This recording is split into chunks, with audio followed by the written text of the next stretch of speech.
มันประกอบថាវានឹងមិនមានរឿងអ្វីកើតឡើងមែនទេការចាប់អារម្មណ៍របស់គ្រប់គ្នាគឺផ្ដោតទៅកន្លែងផ្សេងអស់ហើយអ្វីដែលសំខាន់បំផុតនោះគឺមើលទៅការវឹកហាត់ថ្ងៃនេះប្រហែលជាឥតបញ្ចប់បានហើយគ្រប់គ្នាក៏ចូលទៅខាងក្នុងអស់ហើយដែរបើមានសំណាងខ្ញុំប្រហែលជាសម្រាប់បានជាលើកដំបូងបន្ទាប់ពីឆ្លងកាត់រយៈពេលដ៏យូរមកនេះអ្នកវឹកហាត់ក៏សើចក្អាកក្អាយឥឡូវនេះពួកអ្នកជាសេះវឹកហាត់ទាំងអស់គ្នាចូលរាយការណ៍ទៅកាន់ថ្នាក់លើផ្ទាល់របស់ពួកអ្នកចោះមកនៅឆ្ងាយក៏ស្រែកឡើងដោយការភ័យស្លន់ស្លោតថាអាយ៉ាមិនក៏អញ្ចឹងដោយសារតែព្រះនាងកំពុងតែនៅទីនេះពួកយើងត្រូវតែរឹតបន្តឹងសន្សុកឲ្យបានតឹងរឹងក្នុងអំឡុងពេលដែលព្រះនាងស្នាក់នៅទីនេះពួកគេនឹងត្រូវបំពេញភារកិច្ចយាមល្បាននៅពេលរសៀលជាមួយថ្នាក់លើផ្ទាល់របស់ខ្លួនគ្រប់គ្នាពោលដោយការខកចិត្តថាអ្នកទាំង3សុទ្ធតែនៅក្នុងចិត្តមិនមែនការលើកបានបញ្ចប់ទៅហើយទេហើយនៅថ្ងៃបន្ទាប់ឯកថារបស់លោកអុកកញ្ញាខ្ញុំមិនចង់តែបន្តិចសោះឡើយបន្ទាប់ពីបញ្ចប់ការវឹកហាត់ពេលព្រឹកខ្ញុំត្រូវតែធ្វើការជាមួយថ្នាក់លើ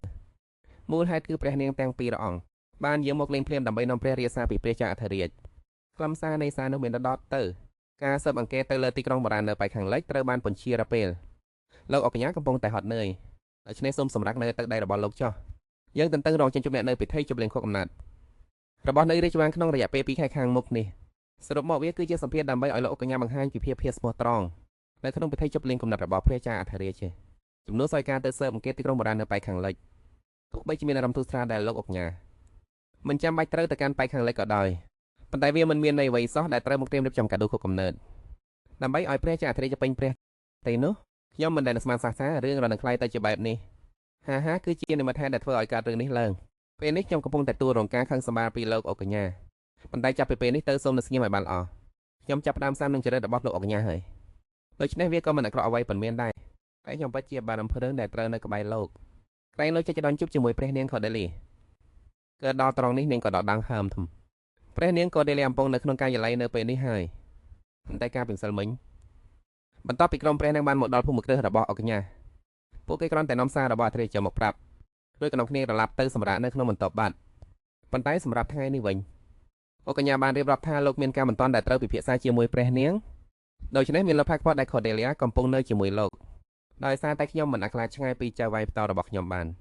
អ្វីតែមួយគាត់ដែលខ្ញុំអាចធ្វើបាននៅពេលនេះគឺទិញពេលឲ្យបានយូរតាមដែលអាចធ្វើទៅបានខ្ញុំសុខចិត្តឆ្លងកាត់ក្រពើជ្រោះភ្លើងនឹងផ្លូវដែលពោពេញដោយបន្លាដែលរៀបណាស់ខ្ញុំបានទទួលការវឹកហាត់ប្រហែលជាដល់ពេលដែលត្រូវទៅហើយប៉ុន្តែខ្ញុំសម្បីតែមួយសុវត្ថិភាពដើម្បីបិទបាំងមុខក៏គ្មានដែរដើម្បីលាក់មុខមួយនេះបើខ្ញុំព្យាយាមលាក់មុខវានឹងកាន់តែមើលទៅគួរឲ្យសង្ស័យខ្លាំងឡើងស្រាប់តែមានសម្លេងចំហានជើងរបស់អ្នកណាមអ្នកកំពុងដើររមកចិត្តតែអ្នកណាមអ្នកកំពុងមកទីនេះមនុស្សធម្មតាមិនសូវចូលមកក្នុងសួននេះទេតែអាចជាព្រះនាងខូដេលីយ៉ាមែនទេបើជាព្រះនាងខូដេលីយ៉ាមែននោះខ្ញុំក៏មិនចាំបាច់ត្រូវជួបមុខព្រះនាងដែរនៅក្នុងបន្ទប់របស់អុកកញ្ញាខ្ញុំអាចទៅជួបអុកកញ្ញាហើយសូមការអនុញ្ញាតពីលោកដើម្បីវឹកហាត់ផ្ទុយទៅវិញខ្ញុំគួរតែលួចមើលឲ្យដឹងសិនថាវាជាណានិយាយបណ្ដានាងក៏លួចសម្លឹងមើលថាជានរណាតើមានវិធីណាដែលអាចជំរុញផុតពីស្ថានភាពនេះបានទេអូនោះគឺជាព្រះនាងទី4មែនទេហេតុអ្វីបានជាព្រះនាងមកនៅទីតាំងដាច់ស្រយាលបែបនេះហើយគ្មានអ្នកការពារណាមកជាមួយសោះតើវាមិនគ្រោះថ្នាក់ខ្លាំងពេកទៅហេតុអ្វីបានជាសមាជិករាជវង្សសំណាក់មកនៅទីនេះតែម្នាក់ឯងទោះបីជាស្ថិតនៅក្នុងភូមិរបស់អុកកញ្ញាក៏ដោយចោះហួសចិត្តមែនតើខ្ញុំកំពុងបានរំពឹងពីរឿងអ្វីទៅនេះបើរកគេចាប់បានខ្ញុំច្បាស់ជាជួបរឿងធំមិនខានប្រហែលជាពួកទាហានការកំពុងសេទីណាមួយហើយស្រាប់តែមានមនុស្សម្នាក់ស្លៀកពាក់អាវខ្មៅរួចលើកដាវឡើងតម្រង់ទៅរកព្រះនាងបូសនៈនេះសាច់យ៉ាងពេញចិត្តទីបំផុតខ្ញុំរកអ្នកឃើញហើយពេលនាងទី4ព្រះនាងណាឌីយ៉ាក៏បញ្ញាប់ញ៉ាំកៃភ្លាមនោះក៏មានតែមួយចាប់អប់នាងបានពេលវេលាសាសាក៏បញ្ញាប់ទីម្ចាស់សត្រីចេញពីខៀកកនោះយ៉ាងលឿនខែកំណែនោះមានការរភ្ញាក់ផ្អើលយ៉ាងខ្លាំងម្ចាស់សត្រីក៏ត្រូវបានគេអូសទៅទាំងភាពមើងឆ្ងល់ម្ចាស់សត្រីត្រង់មិនអីទេម្ចាស់សត្រីណែវងវ៉ាន់ថាចៅក្តីនៅក្រសិចចាំឡើងថាហើយស្មានតែគ្រាន់តែជាស្រីដែលចេះតែបង្កប់បញ្ហាតែបើមើលតាមចិត្តវឹកហាត់ដែលឡើងស្លៀកនេះអញប្រហែលជាត្រឹមតែជាកូនទាហានវឹកហាត់មែនទេលើដោយនោះសរសើរក្តាប់ដាក់ក្នុងដៃណែនហើយខ្សឹបប្រាប់ថាសូមព្រះនាងថយក្រោយបន្តិចទៅខេតក៏នោះនិយាយដោយសម្លេងចំអើហើយក៏មានត្រឹមតែជាអ្នកវឹកហាត់ម្នាក់ដែលហានមកដល់តាំងជាមួយអញ្ជិតទៅហើយចង់ធ្វើជាវិនារីដោយការជួយម្ចាស់ស្ត្រីមែនទេហើយនឹងធ្វើឲ្យជើងស្ដាយក្រោយដែលមិនដឹងថាខ្លួននឹងមានឋានៈត្រឹមណាសរសើរទៅវិញទៅទំនុកចិត្តពេញទំហឹងមានតែប៉ុណ្្នឹងទៅដែលលឹងចង់និយាយ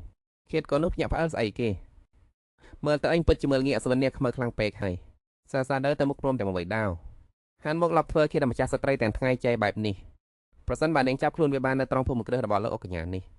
វាប្រាក់ដែលជាត្រូវទោសយ៉ាងធ្ងន់ធ្ងរជាមិនខាន នាងបង្វិលដាវយ៉ាងខ្លាំងក្លារហូតធ្វើឲ្យខេរម្នាក់នោះបង្ខំចិត្តត្រូវទម្លាក់ដាវចោលវាត្រូវតែចែកនៅត្រង់នេះគិតរួចនាងក៏លោតឡើងដើម្បីផ្ដាល់ការវាយប្រហារផ្ដាច់ជីវិតអ៊ឹងនឹងហើយល្អណាស់នេះគឺជាសមត្ថភាពទាំងអស់ដែលមានដើម្បីលប់ចូលមកក្នុងភូមិព្រះអកញ្ញានោះអ៊ឹងមានដំណុកចិត្តលើខ្លួនអ៊ឹងខ្លាំងម្ល៉េះសាឆ្ងល់ក្នុងចិត្តថាតើវាមានរឿងអ្វីកើតឡើងទៅខ្ញុំគ្រាន់តែចេញទៅមួយផ្លែសោះក៏មានរឿងបែបនេះកើតឡើងស្របពេលនោះកងទ័ពហានមកខាត់ក៏ប្រញាប់រត់មកដល់នេះសាមានរឿងអីកើតឡើងវាបានលុបចូលមកក្នុងភូមិគឺរបស់អកញ្ញាខ្ញុំទៅតែគ្រប់គ្រងស្ថានភាពនិងផ្ដួលវាបានតែរនមានការរែកអភ័យស្លន់ស្លោស្អីគេគិតដល់ក្រុមម្នាក់ឬខ្ញុំនឹងទៅរាយការណ៍រឿងនេះជូនដល់ពួកអសវិនថ្នាក់លើហើយនឹងត្រឡប់មកវិញឆាប់អឹងសម្រាប់បន្តិចសិនទៅតាមផ្លូវទៅនោះជួយហៅពួកអង្គរកនិងស្រីបម្រើរបស់ម្ចាស់ស្ត្រីមកផងណាព្រះនាងកំពុងតែភ័យខ្លាចយ៉ាងខ្លាំងនៅពេលនេះត្រង់បានអង្គុយចុះនៅជ្រុងម្ខាងសរសើរបានរំលឹកក្នុងចិត្តថានេះហើយដែលគេនិយាយថាត្រង់សោយពេកទើបមិនអាចចាយចេញពីព្រះរាជវាំងបានមើលទៅត្រង់ដូចជាភ័យដកស្លុតណាស់អូព្រះនាងត្រង់សុខច្បាយជាទៅខ្ញុំបានដោះស្រាយជាមួយឃាតករនោះរួចហើយដូច្នេះសូមព្រះនាងកុំបានរំភើអីព្រះនាងណាលីយ៉ាមានការភ័ន្តចលអំពេលឃើញស្នាមឈាមនៅលើដៃរបស់សរសើរនាងបានដៃខ្លួននឹងថយដោយមិនដឹងខ្លួនអូទេមើលទៅត្រង់ហាក់ដូចជាកំពុងតក់សក់ខ្លាំងណាស់សរសើរក៏ញឹមយ៉ាងអៀនខ្មាសខ្ញុំសូមទោសចំពោះសកម្មភាពដែលមិនបានគិតគូររបស់ខ្ញុំអូសកម្មភាពដែលមិនបានគិតគូរវិទៅរបួសនេះកើតឡើងពេលដែលអ្នកកំពុងជួយជីវិតខ្ញុំទៅចាំបន្តិចចុះតើអ្នកអាចឲ្យខ្ញុំមើលដៃរបស់អ្នកបន្តិចបានទេបានតាបានសេរីដល់ព្រះនាងបន្ទាប់មកព្រះនាងក៏បានរំលឹកយ៉ាងយកចិត្តទុកដាក់បំផុតដល់សាសារឿងរ៉ាវទាំងអស់បានរួចរាល់ហើយអរគុណអ្នកដែលបានជួយជីវិតខ្ញុំសាសាអរគុណព្រះនាងដែរចាស់លោកអសវជនបើមិនរំខានទេតើអ្នកអាចព្រះនាងមិនតាន់បាននិយាយចប់ប្រយោគផងក៏មាននរណាម្នាក់ដើរមកកាច់ចង្វាក់កសនារបស់ត្រង់តែក៏អ៊ីងហានយ៉ាងនេះបានដោយរបៀបណានៅចំពោះមុខព្រះនាងហើយមើលទៅគួរឲ្យអាណិតបែបនេះជំនួសក៏យកកណាត់មកក្បាលរបស់សាសាភ្លាមពិនចូលលាក់បងភាពអាម៉ាននេះឲ្យចិត្តភ្លាមទៅសាសាក៏អូក្នុងចិត្តតើអ្នកកំពុងធ្វើអ្វីនឹងរ៉ាវ៉ាលោកអុកញ៉ាបានដាក់ដៃនៅលើក្បាលរបស់សាសាទោះបីជារងគ្រាន់តែជាអសវជនវឹកហាត់ក៏ដោយប៉ុន្តែភាពអាម៉ាននេះវាជារឿងអ្វីនៅចំពោះមុខព្រះនាងបែបនេះចូលក្បាលរបស់អង្គចោះអូសូមជួយព្យាបាលរបួសឲ្យគាត់ឲ្យបានឆាប់ផងចោះជាដំបង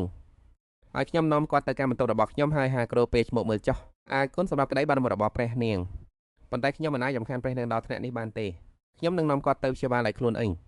សរសើរបានឆ្ងល់ថាតើវាមានរឿងអ្វីទៅនេះសម្ដីរបស់លោកអុកញ៉ាគឺសុភាពណាស់ប៉ុន្តែហាក់ដូចជាមានភាពខឹងសម្បារលេលនៅខាងក្នុងថ្ងៃនេះគេមានកាបកយប់ឡាយបើយ៉ាងណានោះទេហើយក៏ដើមអ្នកអុកញ៉ាបានក្តាមក្រងរបស់លោកយ៉ាងណែនតែទោះជាយ៉ាងណាវាជាកំហុសរបស់ដែលបណ្ដោយឲ្យមនុស្សសោយបែបនេះធ្វើឲ្យរបួសនេះវាបញ្ជាក់ថាលទ្ធិរដ្ឋទាំងអស់នៃការវឹកហាត់របស់ឯងគឺអត់ប្រយោជន៍ទាំងអស់ដូច្នេះហើយសរសើរនៅពេលដែលរបួសរបស់ឯងជាសេះស្បើយចូលមកកាន់កម្រិតនៃការវឹកហាត់ឲ្យខ្លាំងជាងមុនសរសើរមានការភ្ញាក់ផ្អើលនាងខឹងនៅក្នុងចិត្តថាតើអ្នកកំពុងតែលេងសើចនឹងខ្ញុំមែនទេការវឹកហាត់បន្ថែមទៀតគឺវាហួសកម្លាំងពេកហើយយ៉ាងហោចណាស់បើលោកមិនសរសើរខ្ញុំទេសរសើរមិនតន់នឹងនិយាយចប់ផងស្រាប់តែមានមនុស្សម្នាក់កំពុងតែប្រញាប់ប្រញាល់ទៅមកទីនេះហើយឈ្មោះម្ចាស់សត្រីអង្គទី4ណាលីយ៉ាតាប់ទៅសំឡេងនោះភ្លាមសរសើរក៏លាក់ខ្លួននៅពីក្រោយអ្នកអុកញ៉ានាងរត់ទៅថាអូចាំបន្តិចចុះសំឡេងនោះឬមួយក៏ចម្ចាស់សត្រីកដែលលេប្អូនត្រូវគេវាយប្រហារមែនទេតែមានរឿងអ្វីកើតឡើងនៅទីនេះប្អូនស្រីហើយបងមើលបន្តិចមើលតើប្អូនមានរបួសស្រងណាដែរឬទេម្ចាស់សត្រីណាលីយ៉ាថាចាប់បងស្រីប្អូនមិនអីទេសរសើរដកដង្ហើមធំក្នុងចិត្តសំណាងឲ្យខ្ញុំគិតថាព្រះនេះមិនបានឃើញអ្វីនោះទេប្រសិនបើខ្ញុំនៅស្ងៀមបែបនេះប្រហែលជាខ្ញុំអាចឆ្លងផុតរឿងនេះទៅបានសួរសសដែរបែរទៅសរសើរតែទីហាម្នាក់នោះបានឲ្យគេអូនមែនទេម្ចាស់សត្រីខដេលីបានសម្លឹងមើលទៅទីហ៊ានហាត់ការម្នាក់នោះណាលីយ៉ាថាមែនហើយបើទីហាមណាទេហូនប្រហែលជាជួបគ្រោះថ្នាក់ពិតមែនហើយអូមែនទេខ្ញុំសូមអរគុណអ្នកចំពោះរឿងនេះមានអារម្មណ៍ភ័យខ្លាចហើយកំទេញអាក្រងចោះដើម្បីបិទបាំងមុខខ្លួនឯងនាងនិយាយទាំងរដាក់រដប់ថាអត់ទេគ្មានអ្វីនោះទេខ្ញុំគ្រាន់តែធ្វើរឿងដែលទីហាម្នាក់ណាក៏គេធ្វើដែរប៉ុន្តែអ្នកសរសើរជោគចំណុចនេះនឹងសួរខ្លួនឯងថាឬមួយក៏ព្រះនាងបានសម្គាល់ឃើញខ្ញុំហើយខ្ញុំគិតថាខ្ញុំបានកែសម្រួលសម្លេងរបស់ខ្ញុំបានល្អហើយទៅប៉ុន្តែវានៅតែមិនគ្រប់គ្រាន់មែនទេតើខ្ញុំគួរធ្វើដោយចំណុចឥឡូវនេះឬមួយក៏អសញ្ញាណរបស់ខ្ញុំត្រូវបានគេដឹងបាត់ទៅហើយខារ៉ូឌីលីខ្ញុំគិតថាខ្ញុំបានប្រាប់អ្នករួចហើយថាខ្ញុំបានរបួសស្ដីពីមុនមកតើអ្នកមិនអីទៅសាសាគាត់នេះមិនមែនជារបួសធ្ងន់ធ្ងរអ្វីទៅព្រះនាងនិយាយចប់សាសាក៏គិតក្នុងចិត្តថាបើអញ្ចឹងមែននាងពិតជាមិនស្គាល់ខ្ញុំទេសំណាងពិតមែនអ្នកមើលទៅនៅក្មេងសោះប៉ុន្តែសមត្ថភាពអ្នកពិតជាគួរឲ្យចាប់អារម្មណ៍ខ្លាំងណាស់សាសាតបថាទូលបង្គំអរគុណដែលព្រះនាងមានព្រៃសឹបបដល់ទូលបង្គំនៅពេលនោះក៏មានអ្នកជិះសេះម្នាក់កំពុងប្រញ័រដើរមកព្រះអង្គមចាស់ យើងបានរីកចម្រើនសម្រាប់ការសាកសួរហើយខេតក៏ដែលបានតាមសម្រាប់ព្រះនាងបើអញ្ចឹងប្រសិនបើត្រូវការចម្លើយពីអ្នកខ្ញុំនឹងហើយអ្នកឥឡូវអ្នកគួរតែទៅបន្ទប់ព្យាបាលរបួសសិនទៅយ៉ាងហោចណាស់ខ្ញុំគិតថាជារឿងល្អមែនទេនៅយប់ថ្ងៃនោះនៅក្នុងបន្ទប់ធ្វើការរបស់ព្រះកម្ចាស់ដាក់សោះចារគាត់កំពុងអង្គុយនៅតែធ្វើការកំពុងអានអ្វីមួយយ៉ាងយកចិត្តទុកដាក់ខ្ញុំគិតថាគាត់តែជាមួយនឹងគ្មានបេះដូងប៉ុន្តែរឿងទាំង3ដែលព្រះអង្គម្ចាស់កំពុងអានគឺជារបាយការណ៍លម្អិតអំពីករណីឃាតកម្មដែលលំរងទៅលើព្រះនាងខ្ញុំមិននឹកស្មានថាគាត់ហានប្រើកូនស្រីរបស់ខ្លួននឹងបែបនេះសោះឃាតកនោះតាមពិតទៅគឺជាអង្គសមអ្នកក្នុងចំណោមអង្គរបស់ព្រះនាងទី4គាត់គឺជាទាហានអាប់តរបស់ព្រះចៅអធិរាជព្រះចៅអធិរាជបានប្រើប្រាស់ទាហានតខ្លួនរបស់ទ្រង់ដើម្បីធ្វើឃាតព្រះនាងទី4ក្នុងប្រាក់ដែលជាបានរៀបចំផែនការដើម្បីទម្លាក់កំហុសនេះមកលើក្បាលខ្ញុំហើយប្រែក្លាយវាទៅជាលេសដល់ឥតខ្ចោះដើម្បីធ្វើអំណាចរបស់ខ្ញុំរង្កោះរង្គើក្នុងនាមជាសមាជិកគ្រួសាររាជវង្សនិងជីវិតរបស់រដ្ឋសង្គ្រាមដោយការប្រកាសថាខ្ញុំបានបម្រើជាក្នុងការការពារសុវត្ថិភាពរបស់ព្រះនាងទោះជាយ៉ាងណាក៏ដោយភ្លាមនោះគាត់ក៏នឹកឃើញដល់សកម្មភាពរបស់សានាងបានការពារព្រះនាងណាឌីដោយគ្នានឹងលើកដៃចេញពេលរាជក្រឹត្យដែរសាផ្ទាល់គឺជាអ្នករារាំងគេទៅលើកនេះគ្រាន់តែជារឿងចៃដន្យឬមួយនោះគ្រាន់តែជាល្បិចកលដើម្បីកាត់បន្ថយការសង្ស័យរបស់ខ្ញុំបន្តខ្ញុំធ្លាប់តែគិតថាគេគ្រាន់តែជាមនុស្សចម្លែកគណៈប៉ុណ្ណោះប៉ុន្តែខ្ញុំមិនដែលជួប AI ដែលបាក់យល់បែបនេះពីមុនមកទេខ្ញុំសម្លឹងមើលមុខរបស់គេដែលតែងតែមានស្នាមញញឹមឆ្កាំឆ្កងនោះ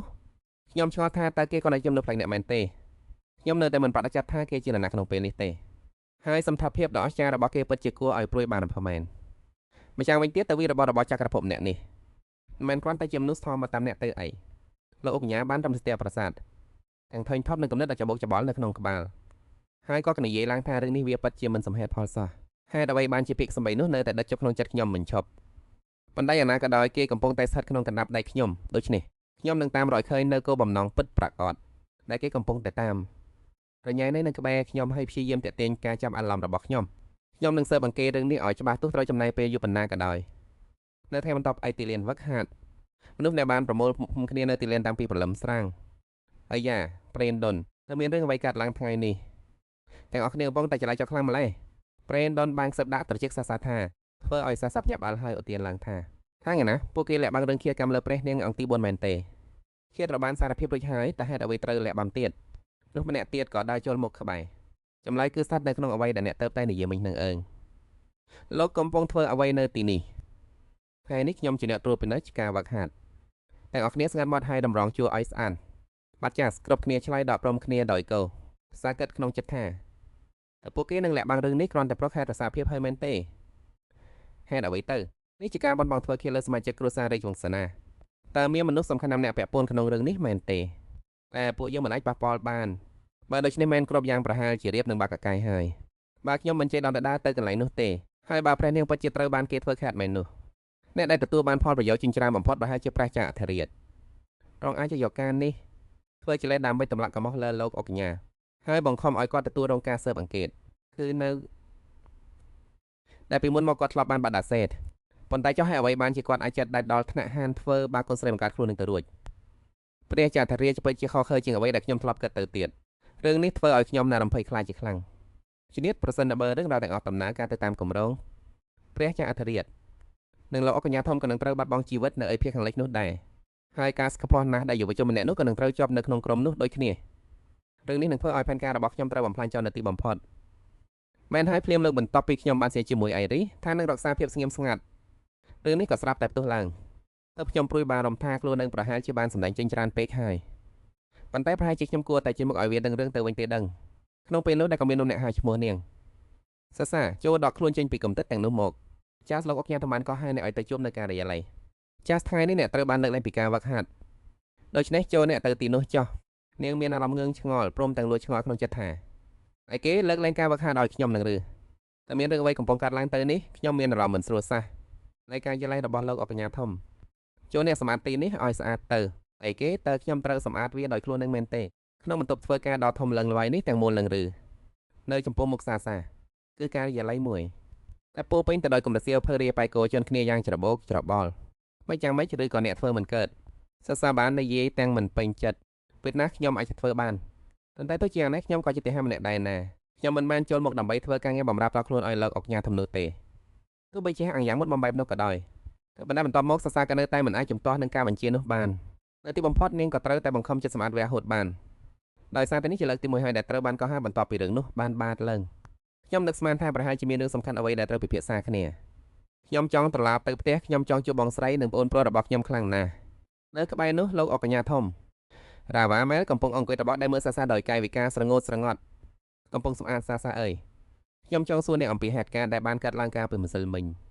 ចាស់សាសាឆ្លើយដបទាំងធំថោះក្នុងចិត្តថាចាស់ព្រាមគីនោះអត្តមសេនីរ៉ាវ៉ាអែលក៏ដើរចូលមកជិតនាងក៏ក្តីនាងទៅតលឹងចិញ្ចាំងផ្លូវពីកន្លែងវឹកហាត់ទៅកាន់កាយល័យរបស់ខ្ញុំមិនចាំបាច់ឆ្លងកាត់សួនច្បារនោះទេមែនទេខ្ញុំនិយាយត្រូវទេអត្តមសេនីក៏កាន់តែអន់មុខមកជិតនាងខ្លាំងឡើងថែមទាំងហាក់ដូចជាចង់ជំនួសរបស់អ្នកទាំងពីរចិត្តនឹងប៉ះគ្នាទៅហើយនាងក៏ចាប់ផ្ដើមមានអារម្មណ៍អៀនខ្មាសជាមួយនឹងគំនិតក្នុងចិត្តរបស់ខ្លួនចាំសិនចំណុចចុះគាត់នៅចិត្តពេកហើយប្រាប់ខ្ញុំមកមើលហេតុអ្វីបានជាថ្ងៃនោះមិនមកជួបខ្ញុំត្រង់នៅទីនេះតែបែរជាទៅឈប់នៅសួនច្បារនោះទៅវិញសាសាក៏ភ្លាមហើយនោះមានអារម្មណ៍ច្បោកច្បល់មិនដឹងថាគួរឆ្លើយយ៉ាងណាសុសំហេតុផលនាងគិតក្នុងចិត្តថាតើខ្លួនឯងគួរធ្វើដោយចំណេចទៅគាត់និយាយត្រូវតាមពិតទៅមិនមានហេតុផលអ្វីដែលត្រូវឲ្យអ្នកវឹកហាត់ថ្មីថ្មម្នាក់ទៅដើរលេងនៅសួនច្បារនោះឡើយតើគួរឆ្លើយយ៉ាងណាឥឡូវនេះនាងក៏នឹកឃើញដល់ភាពដែលនាងនិយាយប្រាប់ឧត្តមសេនីអំពីការពិតទាំងអស់តាមពិតទេដែលខ្លាញ់ខ្លួនជាសាសាចាស់ខ្ញុំសកលក៏ដែលលាដូច្នេះខ្ញុំក៏ត្រូវដើរវៀនដើម្បីជៀសវាងកុំឲ្យជួបមុខនាងនេះខ្ញុំកំពុងតែនិយាយស្អីគេនេះក៏សួរទៀតថាតើអើយនឹងទេថាព្រះនាងកំពុងនៅម្នាក់អើយសាសាភ្ញាក់ផ្អើលយ៉ាងខ្លាំងអូចាស់តើអើយព្យាយាមចង់បានចិត្តពីព្រះនាងដោយធ្វើមុខមិនពេញចិត្តបែបនោះមែនទេលេសដាសារបែបនេះវាមិនអាចមានប្រសិទ្ធភាពទេដូច្នេះហាញ់ត្រូវតែនិយាយការពិតមកសាសាមានអារម្មណ៍តតម្រេះនាងឆ្ងល់ថាតើវាជារឿងឈួតអីទៅនេះឃើញប្រតិកម្មភ្ញាក់ផ្អើលរបស់អញបែបនេះតើវាជារឿងពិតមែនទេនាងក៏ប្រញាប់ចាប់យកសៀវភៅមកបិទមុខហើយក្រវីក្បាលដាច់ឆាតមិនមែនតែងចោះហេតុអ្វីបានជាដងទៅទីនោះស្ដាប់តែហាក់ដូចជាមិនធ្ងន់ធ្ងរដូចដែលនាងបានគិតទុកប៉ុន្តែហាក់បីដូចជាគាត់នៅតែមានការសង្ស័យលើនាងដដែលប្រហែលជានាងគ្មានចម្រើសអ្វីក្រៅពីប្រើវិធីនោះហើយនាងក៏ឆ្លើយដបទៅវិញថាខ្ញុំទទួលបានសំណើពីអ្នកណាម្នាក់ដែលចង់ជួបការដល់ឧត្តមសេនីខ្ញុំក៏ឈប់នៅសួនច្បារនោះព្រោះតែមូលហេតុនេះហើយតើអ្នកណាជាអ្នកផ្ញើផ្កាខ្ញុំនាងរអ៊ូតដៃក្នុងចិត្តសូមទូលលោកដល់ភ្នែកចិត្តរួចក៏សឹងតែបង្ខំចិត្តឆ្លើយចេញមកគឺលោកឯកគ្រីស្រួយបានបំផុសពីលោកខ្លាំងណាស់គិតក្នុងចិត្តថាទោះបីជាខ្ញុំគួរឲ្យសង្ស័យយ៉ាងណាក៏ដោយក៏ខ្ញុំមិនអាចធ្វើអ្វីបានក្រៅពីនេះដែរព្រោះនេះជារឿងតូចតាចមួយដែលធ្វើឡើងសម្រាប់អ្នកដែលខ្លួនស្រឡាញ់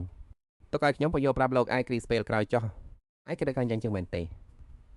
នាងគិតក្នុងចិត្តថាខ្ញុំដឹងហើយគាត់ហាក់ដូចជាទោសស្រាលជាមុនបន្តិចតើអ្នកបានជួបឯកគ្រីស្ដោយរបៀបណាកូនទីហានវ៉ាខាំម្នាក់ប្រហែលជាមិនមានឱកាសបានជួបគាត់ទេដឹងនាងក៏ប្រញាប់ពន្យល់លោកមកជួបខ្ញុំព្រោះដឹងថាខ្ញុំជាអ្នកបម្រើរបស់លោកអុកកញ្ញាលោកបានផ្ញើឲ្យខ្ញុំធ្វើតាមការណែនាំរបស់លោកអុកកញ្ញាយ៉ាងយកចិត្តទុកដាក់បំផុត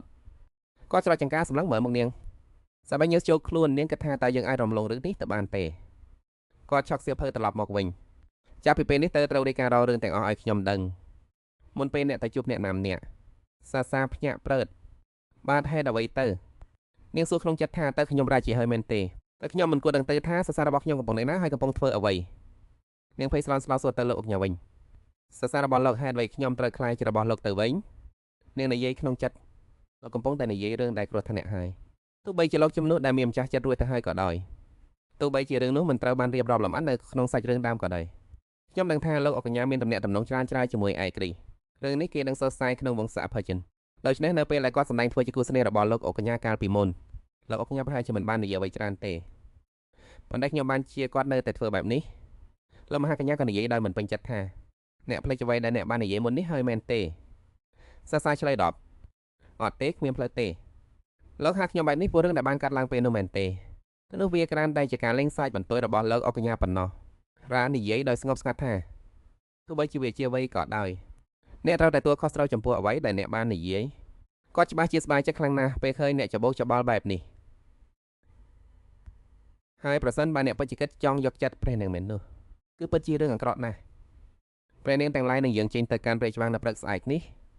ះសាសាគិតក្នុងចិត្តថាក្រឌីលាបើសិនជាមិនមែនមកនៅពីផ្ទះ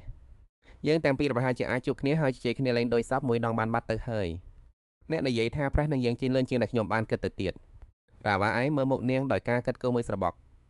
់អ្នកការទឹករឿងព្រះនឹងយើងត្រឡប់ទៅវិញមែនទេមិនមែនទេសាសាគាត់ក្បាលខ្លួននឹងដោយការច្បោកច្បល់មែនទេមិនមែនទេនឹងគិតក្នុងចិត្ត ហេតុអ្វីបានជាខ្លួននឹងស្រាប់តែមានអារម្មណ៍មិនស្រួលបែបនេះទៅវិញឬមួយលោកកំពុងបារម្ភពីខ្ញុំរ៉ាវ៉ាលើភ្ញាក់ផ្អើលតាអ្នកថាម៉េចសិសាកំពុងរំរៀបហេតុការណ៍ដែលលោកអុកញ៉ាធំបានធ្វើនាងមានទំនុកចិត្តក្នុងចិត្តខ្លួនមើលទៅហាក់ដូចជាលោកស្រឡាញ់រាប់អានខ្ញុំខ្លាំងណាស់ខ្ញុំពូកែខាងដើហើយថែមទាំងសង្ហាទៀតផងជាធម្មតាច្បាស់ជាបានភាពខ្ញុំហើយមែនទេប្រកាសជាមែនហើយមិនបាច់សង្ស័យទៀតទេលោកអុកញ៉ាច្បាស់ជាបារម្ភថាទេក៏សល់ដូចជាខ្ញុំនេះហើយនឹងត្រូវក្រុមជិះសេដតីទៀតទីញឹកក៏ទៅបាត់នាងសួរដោយអៀនបថាខ្ញុំពិតជាមានសមត្ថភាពគួរឲ្យចាប់អារម្មណ៍មែនទេអូចង់និយាយប្រាប់បន្តែកំទប់ទុកនឹងគិតក្នុងចិត្ត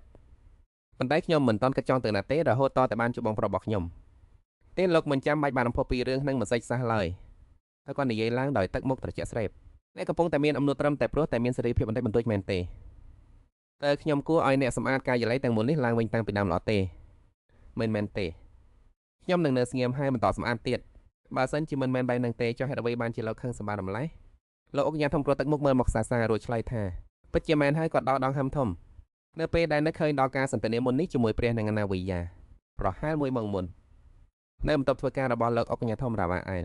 បែបនេះហើយដោយដែលខ្ញុំបាននិយាយខ្ញុំនឹងយាងត្រឡប់ទៅវិញនៅថ្ងៃស្អែកព្រះនឹងអង្គទី4ណាលីយ៉ានិយាយបន្ពីព្រះនឹងបងរបស់ខ្លួនមុនពេលយាងទៅខ្ញុំមានសំណើមួយសម្រាប់លោកអុកញ៉ាតែខ្ញុំអាចជួបលោកអ្នកជាសេះដែលបានជួយជីវិតខ្ញុំបានទេព្រោះខ្ញុំចង់ថ្លែងអំណរគុណដល់គាត់ឲ្យបានត្រឹមត្រូវម៉ាកញ្ញាបានគិតក្នុងចិត្តថាមើលទៅដូចជាគាត់ខ្ញុំបានឆក់យកបេះដូងរបស់ព្រះនឹងទី4បានទាំងស្រុងហើយម៉ាកញ្ញារ៉ាវ៉ាអែលជាអាករឿងនោះមិនអាចធ្វើទៅបានទេវាជារឿងសម្ងាត់ដូច្នេះខ្ញុំមិនអាចប្រាប់ព្រះបានទេព្រះនាងសូមអភ័យទោសឲ្យខ្ញុំផងពេលដែលព្រះនាងស្នើសុំជប់គេខ្ញុំបែរជាប្រតិកម្មហួសហេតុពេកការថ្លែងអំណរដល់ឡើងជួយជីវិតវាជារឿងធម្មតាទេហេតុអ្វីបានជាខ្ញុំត្រូវតែសេសំណើរបស់ព្រះនាងតើវាតូចដែលគាត់និយាយមែនទេថាខ្ញុំខ្លាចបាត់បង់មនុស្សដែលមានសមត្ថភាពបែបនេះឬមួយក៏វាជាដៃកង្វល់ដែលនៅដកជាប់ក្នុងចិត្តខ្ញុំព្រោះរហូតមកដល់ពេលនេះខ្ញុំនៅតែមិនទាន់រកឃើញអត្តសញ្ញាណពិតរបស់គាត់ខ្ញុំថែមទាំងមិនដឹងថាខ្លួនកំពុងគិតអ្វីផងប៉ុន្មានថែមបន្ទាប់ពីដំណើរទុសនកិច្ចរបស់ព្រះនាងខ្ញុំក៏ចាប់ផ្ដើមសាមនឹងជីវិតរបស់សាសាឡើងវិញសាសាកំពុងមមាញឹកយ៉ាងនឹងការវឹកហាត់ស្រាប់តែមានគេហើយនឹងថាសាសាឲ្យកតំអុកញ៉ាបានក៏ហាអ្នកឲ្យទៅបន្ទប់ទទួលភ្ញៀវខ្ញុំនឹងទៅឥឡូវនេះហើយសាសាឈើនៅមុខបន្ទប់ទទួលភ្ញៀវហើយក៏ទ្វេដោយប្រុងប្រយ័ត្នគឺសាសាខ្លួនឯងនៅក្នុងបន្ទប់បានឆ្លើយតបលោកអ៊ីរិចប៉ុន្តែអ៊ីគ្រីដែលកំពុងអង្គុយខាងក្នុងក៏ហាក់ដូចជាភ្ញាក់ផ្អើលដែរអ្នកមកហើយយឺឃើញដូច្នេះសាសាក៏និយាយដោយអៀនខ្មាសតែខ្ញុំមកធ្វើឲ្យលោកខកខានការងារអ្វីឬប្លុកហ៎បើអញ្ចឹងខ្ញុំនឹងត្រឡប់មកវិញពេលក្រោយអ៊ីគ្រីនិយាយថាអ្នកមកតនពេលល្មមដូច្នេះចូលមកក្នុងមុខលោករ៉ាវ៉ាកំពុងរៀបចំខ្លួនដូច្នេះអ្នកអាចរងចាំនាទីនេះបានសាសាដើរចូលទៅក្នុងបន្ទប់ដែលប្រយ័ត្នប្រយែងអូអញ្ចឹងនេះបានតើសូមអភ័យទោសផងចំពោះលើកមុនសម្បត្តិដែលអ្នកបានពឹងឲ្យខ្ញុំផ្ញើទៅនោះលើកមុនមានការឆ្លើយរបស់វិញហើយសាសាមានអារម្មណ៍រំភើបភ្លាមថាពេទ្យមែនឬថាអ៊ីគ្រីនិយាយទាំងហុយការបុកវៃមួយឲ្យសាសាខ្ញុំបានពិនិត្យមើលខ្លឹមសាររួចហើយដើម្បីឲ្យប្រាក់ដល់ក្នុងចិត្តសាសាប្រញាប់ទទួលយកវាមិនអីទេការពិនិត្យមើលខ្លឹមសារជារឿងធម្មតាទេនាងកាត់ក្នុងចិត្តយ៉ាងរីករាយថាអាឡុកយូហានខ្ញុំមិននឹកស្មានដល់សះហេតុអ្វីបានជាគេធ្វើអ្វីតាមការសន្សំរបស់ខ្ញុំបានលឿនម្លេះពេលចេញពីទីនេះយ៉ាងហោចណាស់ខ្ញុំក៏គួរតែអបគេមួយដែរថ្មីនេះសុខសប្បាយជាទេប៉ុន្តែខ្ញុំមិនឃើញអ្នកលួចចូលបន្ទប់ទឹករបស់ខ្ញុំទៀតទេសាសាក៏ឆ្លើយទាំងអៀនខ្មាសអូមិនអីទេខ្ញុំគ្រាន់តែមានការខ្មាសអៀនបន្តិចបន្តួចលោកក៏ដឹងស្រាប់ហើយក្នុងអំឡុងពេលនោះខ្ញុំបានរៀនច្រើនណាស់ពីរបៀបលួចចូលទៅងូតទឹកអ្នកបានប្រើឈ្មោះរបស់ខ្ញុំច្រើនណាស់សម្រាប់មនុស្សម្នាក់ដែលថាចេះរក្សាកិត្តិយសខ្ញុំព្យាយាមធ្វើជាមិនដឹងមិនឃើញដើម្បីរំលងវាទៅប៉ុន្តែសាសាក៏អៀនខ្មាសសាយតិចពេលនោះខ្ញុំពិតជាគ្មានជំរើសអ្វីផ្សេងទេមិនមែនបែបនោះទេអាចឆ្លើយសំណួររបស់មហាត្រីបានយ៉ាងដូចចម្ដេចដោយមិនចាំបាច់ឲ្យខ្ញុំបញ្យល់ពីស្ថានភាពទាំងមូលទៅវិញអាយរីថាអ្នកនឹងព្រះអង្គម្ចាស់សតត្រីធំជ្រាស្និទ្ធនឹងគ្នាណាស់ហើយដោយសារខ្ញុំគិតថាព្រះអង្គម្ចាស់ខាសតត្រីធំអាចនឹងសម្គាល់ឃើញអ្នកទោះបីជាអ្នកក៏កំពុងតែបន្លំខ្លួនក៏ដោយប្រហែលជាអ្នកបានដើរមកវិញដើម្បីជៀសវាងការជួបព្រះនាងហើយបន្តមកអ្នកក៏បានជួយសង្គ្រោះព្រះអង្គម្ចាស់សតត្រីទី4ពីការវាយប្រហារដោយចៃដន្យការពិតដែលអ្នកនៅទីនោះតាំងពីដើមមកក៏ជារឿងគួរឲ្យសង្ស័យដែរដូច្នេះហើយអ្នកប្រហែលជាត្រូវបានមហាត្រីសាកសួរចម្លើយអ្នកមិនបានប្រើឈ្មោះខ្ញុំមនុស្សដែលដឹងច្បាស់ពីស្ថានភាពរបស់អ្នកដើម្បីដោះស្រាយខ្លួននឹងឡើយសាសាមានការញាក់បាល់យ៉ាងខ្លាំងដែលសម្ដីរបស់អៃរីនិយាយមកនោះត្រឹមត្រូវច្បាស់ស្លាស់ដល់ក្របព័ត៌មានលម្អិតបែបនេះប៉ុន្តែសំណួរចុងក្រោយរបស់អៃរីបានធ្វើឲ្យនាងមានការមន្ទិលសង្ស័យនឹងថាគួរឆ្លើយយ៉ាងណានោះទេប៉ុន្តែពេលនេះវាយឺតពេកទៅហើយក្នុងការនិយាយរឿងរក្សាកិត្តិយសដូច្នេះកុំបានផ្អើលហើយអាចមកបន្ទប់ខ្ញុំបានតាមចិត្តសាសាដប់ដោយរីករាយបើដូច្នោះខ្ញុំនឹងមកតែពេលដែលមានការចាំបាច់បំផុតប៉ុណ្ណោះខណៈពេលដែលអ្នកទាំងពីរនិយាយគ្នាយ៉ាងរីករាយ ម្នាក់ទេក៏កំពុងរុញទ្វារឲ្យចូលមកសំបីតែលោកអៃរិកអ្នកដល់ស្ចាក៏អនុញ្ញាតឲ្យនាងប្រើបន្ទប់របស់លោកដែរឬអ្នកទាំងពីរនេះជិតស្និទ្ធគ្នាអត់ណាស់សាសាសំឡេងដែលធ្លាប់ស្គាល់នោះនាងក៏លន់មាត់ឡើងលោកមហាស្រីខ្ញុំមិនដឹងថាលោកនៅទីនេះដែរថ្ងៃនេះខ្ញុំមិនទាន់បានជួបបណ្ណាម្នាក់ទេហើយខ្ញុំក៏ដើរត្រង់មកទីនេះតែម្ដងនាងមានការព្រួយបារម្ភឆ្ងល់ថាតើគេនៅទីនេះតាំងពីពេលណាមកហេតុអ្វីបានជាទាហានថ្មីម្នាក់ត្រូវការបន្ទប់ដីរបស់មេបញ្ជាការនាងមានអារម្មណ៍ភ័យស្លន់ស្លោក្នុងចិត្តតើក៏បានតែអ្នកទាំងមកអស់ហើយមែនទេអូមិនមែនទេមិនអាចទៅរួចទេខ្ញុំថែមទាំងមិនទាន់បានយកពុកចេញពីបន្ទប់គេងផងអៃរីបាននិយាយឡើងវាគ្រាន់តែជារឿងផ្ទាល់ខ្លួនដូច្នេះមិនចាំបាច់ខ្វល់ខ្វាយទេនៅខាងនេះសាសានៅតែមានអារម្មណ៍ភ័យខ្លាចជាមួយនឹងកំណត់ជាច្រើនដែលហូរចូលក្នុងក្បាលតើអៃរីមានបំណងទៅបន្ទប់គេនៅពេលដែលអ្នកអុកកញ្ញាប្រាប់ឲ្យទៅបន្ទប់របស់គាត់មែនទេបើដូច្នេះមែនយើងកំពុងស្ថិតក្នុងស្ថានភាពមួយតែអ្នកអុកកញ្ញាកំពុងយល់ច្រឡំថាគូស្នេហ៍របស់គាត់បានហៅអ្នកណាម្នាក់ទៅបន្ទប់គេងមែនទេប៉ុន្តែសម្រាប់អ្នកណាក៏ហាក់ដូចជារឿងនេះរីកធំពេកហើយខ្ញុំត្រូវតែប្រញាប់ដោះស្រាយរឿងនេះឲ្យច្បាស់ដើម្បីកុំឲ្យមានការយល់ច្រឡំបន្ទៀតចុះនេះជារឿងផ្ទាល់ខ្លួនបែបណាតើរឿងផ្ទាល់ខ្លួនបែបណាកាត់ឡើងចំពោះអសវជនរបស់ខ្ញុំទៅអៃរីរឿងផ្ទាល់ខ្លួនគឺជាកិច្ចការដែលតាក់ទងនឹងបុគ្គលម្នាក់អ្នកអូកញ្ញារ៉ាវ៉ាវ៉ែលតើមានអ្នកណាប្រាប់ឲ្យយើងមកពន្យល់តាមវចនានុក្រមបែបនេះសាសាលួយសាយក្នុងចិត្តខ្ញុំមិនអាចជឿបានទេថាអ្នកអូកញ្ញាកំពុងតែប្រច័ណ្ឌនឹងលោកអៃរីសទើបដឹងថាពីមុនមកគាត់មិនដែលបង្ហាញអារម្មណ៍ចេញមកក្រៅទើបខ្ញុំមិនបានចាប់អារម្មណ៍អូចឹងហើយតើអ្នកអូកញ្ញាពិតជាស្រឡាញ់លោកអៃរីសមែនទេអូមិនមែនទេពេលនេះទេដែលត្រូវគិតរឿងហ្នឹងនេះគឺជាចំនួនស្នេហាដែលកាត់ឡើងដោយសារតែខ្ញុំមែនទេទាំងអស់សុទ្ធតែជាកំហុសរបស់ខ្ញុំដែលប្រើប្រាស់លោកអៃរីខ្ញុំត្រូវតែទទួលខុសត្រូវចំពោះស្ថានភាពនេះគិតដល់ត្រង់នេះនាងក៏លុតចង្កង់ចុះនៅចំពោះមុខអ្នកទាំងពីរដោយមិននឹកស្មានដល់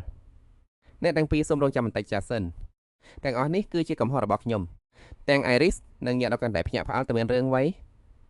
ដោយសារតែចង់សន្ទនាជាមួយអ្នកអុកកញ្ញាខ្លាំងពេកខ្ញុំមិនដឹងធ្វើម៉េចទៀតទេក្រៅពីស្វែងរកដំបូន្មានពីលោកអៃរី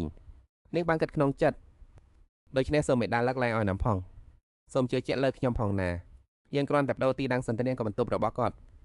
់ព្រោះតែនិយាយគ្នាយូរពេកតែប៉ុណ្ណោះតែសូមជឿខ្ញុំមិនបានធ្វើអ្វីខុសឆ្គងឡើយអៃរីទោះបីជាយ៉ាងណាក៏ដោយខ្ញុំនឹងមិននិយាយស្ដីធម៌មិ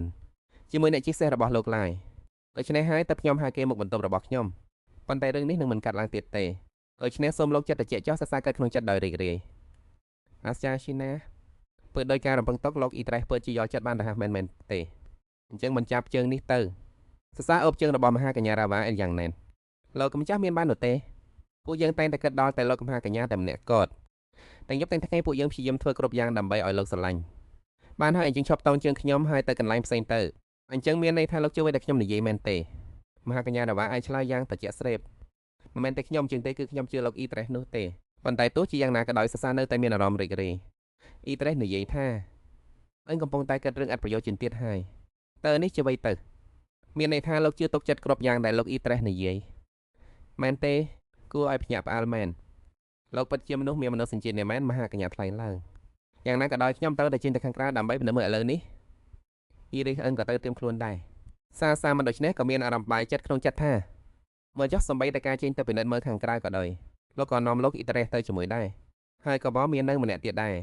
ព្រោះថាមានឈ្មោះខ្លួននិងនាងក៏រឹងខ្លួនព្រាមតែភ្ញាក់ផ្អើលថាអាយ៉ាខ្ញុំទៀតមែនទេតាមពីមូលហេតុអ្វីទៅ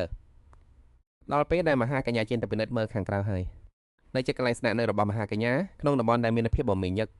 ការវិភាគប្រចាំថ្ងៃគឺពិនិត្យមើលសមាគមពាណិជ្ជកមហាកញ្ញាតែងតែធ្វើដំណើរជាមួយក្រុមតូចមួយដែលរួមមានទាំងលោកអ៊ីត្រេសផងដែរខ្ញុំពិតជាមិនយល់សោះហេតុអ្វីបានជាខ្ញុំអាចចូលរួមក្នុងការចុះពិនិត្យដែលមានសារៈសំខាន់ខ្លាំងបែបនេះទៅវិញប៉ុន្តែវាពិតជាមែនប៉ុន្តែក៏ដល់រឿងនេះទៅបំពេញចេញមកខាងក្រៅបានហើយប្រហែលជារឿងល្អហើយមើលទៅសាសាដើរទៅបណ្ដាព្រមទាំងពង្រីកខ្លួនប្រាណដោយរីករាយបណ្ដាជាអស្ចារ្យមែនដែលបានស្រុកខ្យល់អាកាសសុបសុទ្ធបែបនេះបន្ទាប់ពីមួយរយៈមកលោកនេះយើងមិនទាន់បានញ៉ាំអ្វីសោះឡើយថាយើងឲ្យរកអ្វីញ៉ាំនៅត្រង់នោះបានទេលោកចាសការត្រួតពិនិត្យនៅមិនទាន់បញ្ចប់ទេយើងញ៉ាំអាហាររួមគ្នាជាមួយអ្នកដទៃបន្ទាប់ពីការត្រួតពិនិត្យបានបញ្ចប់ចានាងក៏គិតដោយភាពធុញថប់ក្នុងចិត្តគ្មាន AI ណាចាប់ផ្ដើមមកលើពួកយើងទេលោកទ្រីសទៅវាចាំបាច់ខ្លាំងម្ល៉េះឬតើត្រូវតែធ្វើបែបនេះមែនទេឥឡូវគិតទៅខ្ញុំពិតជាគិតថាលោកអុកញ៉ាធំគឺជំនួសសំណាក់ដែលអាចកំបាំងបំផុតថ្ងៃដែលលោកនាំខ្ញុំទៅតាមហើយនិយាយថាអ្នកអភិមអ្នកគួរតែដើរតាមអ្នកដឹកនាំរបស់ខ្លួនប៉ុន្តែទៅក្បែរជាចាក់ចេញទៅចូលរួមការប្រជុំរបស់សមាគម ដោយមិនមានខ្ញុំទៅជាមួយតែអត់មានលោកអុកញ៉ាធំក៏ល្អសម្រាប់ខ្ញុំដែរតែខ្ញុំគួរមានអារម្មណ៍នឹងគាត់ដែរលោកបានចាប់គូខ្ញុំជាមួយមនុស្សដូចជាលោកគ្រីស្តេឬទេក្នុងពេលដែលសាសាកំពុងតែឡងខ្លួននៅក្នុងគំនិតរបស់នាង Dress ក៏និយាយឡើងបើយើងដើរកាត់រោងជាងតែយើងនឹងឃើញអគារសមាគមកន្លែងដែលយើងត្រូវជួបជាមួយលោកអុកញ៉ាធំទោះបីជាខ្លាញ់យ៉ាងណាក៏នាងត្រូវតែព្យាយាមអត់ធ្មត់បន្តិចទៀតសាតបថា Jas អ្នកឡុកក៏ឆ្លើយតបលោកគេម៉ាត់គីពិតជាមានកែវភ្នែកមួយស្វិចមែនភាសាក៏ស្គាល់សម្លេងនោះជាសម្លេងរបស់គ្រប់ខ្ញុំតែហេតុអ្វីបានជាក្រុមទីនេះអគុណលោកដែលបានជាតំណែងម្នេះទេនឹងបានខំប្រឹងប្រែងខ្លាំងណាស់លើដូចនោះសាសាក៏បញ្ញាប់លាក់ខ្លួននៅក្នុងទូរបស់ Iris ហើយនាងរអូថាខ្ញុំត្រូវតែលាក់ខ្លួនឲ្យបានតែនាងកំពុងធ្វើអ្វីសាសានិយាយទាំងរដារដប់ថាកុំកម្រើកៃសោះទោះបីមានរឿងអ្វីកើតឡើងក៏ដោយម្នាក់នោះដឹងពីអត្តសញ្ញាណរបស់ខ្ញុំហើយឬសាសានិយាយបែបនេះក៏ចាប់ដៃនាងយ៉ាងលឿនហើយបង្វិលខ្លួនរនាងទៅជាប់នឹងចិញ្ចាំងហើយក្បែរនោះដោយខ្លួនប្រាណរបស់គាត់បានការពារឲ្យសាសាបានភ្ញាក់ផ្អើលយ៉ាងខ្លាំងនៅពេលដែលអ៊ីគ្រីសចូលមកជិតនាងអ៊ីគ្រីសបានយកដៃខ្ទប់មាត់នាងដើម្បីឲ្យនាងនៅស្ងៀមសកម្មភាពរបស់ពួកគេទាំងពីរបានធ្វើឲ្យអ្នកដែលដើរកាត់ទីនោះច្រឡំថាពួកគេទាំងពីរគឺជាគូស្នេហ៍ដែលកំពុងតែលេងសើចនឹងគ្នាដោយភាពរីករាយសម្បីតែគ្រូរបស់នាងក៏គិតបែបនោះដែរលោកដើរកាត់ទៅដោយមិនបាននឹងសម្បីតែបន្តិចថាមនុស្សម្នាក់នោះគឺជានរណាលោកថែមទាំងញញឹមក្នុងចិត្តទៀតផងយកឲ្យសម័យនេះពិតជាមានអ្វីដែលប្លែកមែនលោកធ្វើឲ្យខ្ញុំភ្ញាក់ផ្អើលអស់ហើយព្រោះតែលោកកំពុងព្យាយាមការពារខ្ញុំសោះអីក៏ដំម៉ាគេស្បានដើរហួសទៅហើយដូច្នេះហើយពេលនេះអាចចេញទៅក្រៅបានដោយសុវត្ថិភាពហើយសរសើរបានចេញពីការអបរបស់អ៊ីតគ្រីសបាទចាស់នឹងគិតក្នុងចិត្តថាសរសើរតែលោកទៅខ្ញុំកិច្ចផុតពីបញ្ហាមួយទៀតបានគិតទៅវិញទៅមកការជួបអ្នកស្គាល់គ្នានៅពេលចេញទៅក្រៅជារឿងធម្មតាទេដូច្នេះហើយខ្ញុំត្រូវតែប្រុងប្រយ័ត្នជានិច្ចត្រូវតែមានការប្រុងប្រយ័ត្នជានិច្ចចំពោះស្ថានភាពគ្រោះថ្នាក់បែបនេះអរគុណលោកខ្លាំងណាស់ដែលជួយឲ្យខ្ញុំលាក់ខ្លួនបានសរសើរឈរមិននៅនោះហើយជើងនាងក៏ញើសពេលនេះគ្រប់យ៉ាងចប់ហើយជាងខ្ញុំមានអារម្មណ៍ថាគ្មានកម្លាំងកំហែងសោះស្រាប់តែនាងក៏ដួលសន្លប់ទៅលើអ៊ីក្រេក្នុងស្ថានភាពដែលគួរឲ្យអៀនខ្មាសសុំទោសដូចគ្នាខ្ញុំច្បាស់ណាស់ថាបានបញ្ជាអ្នកទៅត្រួតពិនិត្យហើយប៉ុន្តែអ្នកទាំងពីរនេះកំពុងតែធ្វើអ្វីហ្នឹងសាបញ្ញាប់ងើបមុខឡើងទាំងអភ័យស្លន់ស្លោអីក៏ដំដុកលើកមកធ្វើអ្វីនៅទីនេះវាជារឿងយល់ចោលសំទេខ្ញុំគ្រាន់តែបាត់ដំណឹងទៅដួលទៅបែបនេះឯងសាក៏ដោយភាពព្រួយបារម្ភថាហេតុអ្វីបានជាខ្ញុំត្រូវមកស្ថិតក្នុងស្ថានភាពបែបនេះទៅវិញបន្ទាប់ពីពន្យល់រឿងយល់ច្រឡំឲ្យយកក្តាមដល់កស្ដាប់រួចមកតាំងពីកន្លះថ្ងៃមុនម្ល៉េះតាមខ្ញុំមកសាមានការភ្ញាក់ផ្អើលក្នុងចិត្តថាអូខ្ញុំស្មានថាអ្នកនឹងនិយាយច្រើនជាងនេះទៅទៀតបន្ទាប់មកនាងក៏ឆ្លើយដប់ទៅវិញថាហាតាណាបាចាសយើងនឹងទៅចូលរួមប្រជុំបន្ទាតលោកអ៊ីគ្រីសសូមការត្រួតពិនិត្យនៅចុងខាងលើឲ្យរួចរាល់ទៅអ៊ីគ្រីសឆ្លើយតបថាបាទខ្ញុំយល់ហើយនាងឆ្ងល់ក្នុងចិត្តថាលោកនាំខ្ញុំទៅកន្លែងប្រជុំដែរឬមិនអាចទៅរួចទេតើលោកកំពុងប្រច័ណ្ឌមែនទេព្រោះតែគិតថាខ្ញុំកំពុងតែស្និទ្ធស្នាលជាមួយលោកអ៊ីត្រេមែនទេគាត់កំពុងតែព្យាយាមបំបែកពួកយើងចេញពីគ្នាបានចឹងមែនលោកគួរតែនាំលោកអ៊ីត្រេទៅជាមួយតម្ដងទៅខ្ញុំគ្រាន់តែរងចាំដល់ពេលអាហារប៉ុណ្ណោះលោកកំហាកញ្ញាតើវាមិនប្រសើរជាងទៅបើលោកទៅជាមួយលោកអ៊ីត្រេជំនួសឲ្យខ្ញុំប្រហែលជាមិនអាចជួយអ្វីបានច្រើននោះទេក្របគ្រាន់ហើយនោះគឺជាបញ្ជាសាបានដបដោយសុខចិត្តថាចាស់ទោះបីជាខ្ញុំមានអារម្មណ៍ថាចិត្តស្និទ្ធជាមួយគាត់ក៏ដោយប៉ុន្តែនៅពេលដែលគាត់មើលមកខ្ញុំបែបនេះខ្ញុំនៅតែមានអារម្មណ៍ថាពេកខ្លាំងណាស់នៅបន្តប្រជុំនេះសមាជិកពាណិជ្ជករ Raiden ស្ថិតនៅក្រោមការគ្រប់គ្រងរបស់លោកកំហាកញ្ញាអ្នកទាំងអស់គ្នាកំពុងតែមានញឹកខ្លាំងសម្រាប់ការប្រជុំដ៏សំខាន់មួយនេះមានតែសាម្នាក់ដែលតំណេកំពុងចូលគិតតែម្នាក់នៅជ្រុងម្ខាងវាទំជាងអ្វីដែលខ្ញុំបានទៅទីមែនទេមនុស្សទាំងអស់នៅទីនេះសុទ្ធតែជាអ្នកដឹកនាំនៃសមាគមធំដែលកំពុងជួយដល់មហាកញ្ញាហើយប្រធានបទនៃការប្រជុំនៅថ្ងៃនេះគឺយើងមិនអាចទូយកសំណើរបស់ព្រះចៅអធិរាជទាំងស្រុងបានឡើយយើងត្រូវតែមានវិធានការដោះស្រាយឲ្យបានសមស្របប៉ុន្តែការទៀមទាត់ឲ្យយើងបកគោរ៉េដែកឲ្យនោះវាជារឿងដែលជ្រុលហួសហេតុពេកហើយទៅនេះមានន័យថា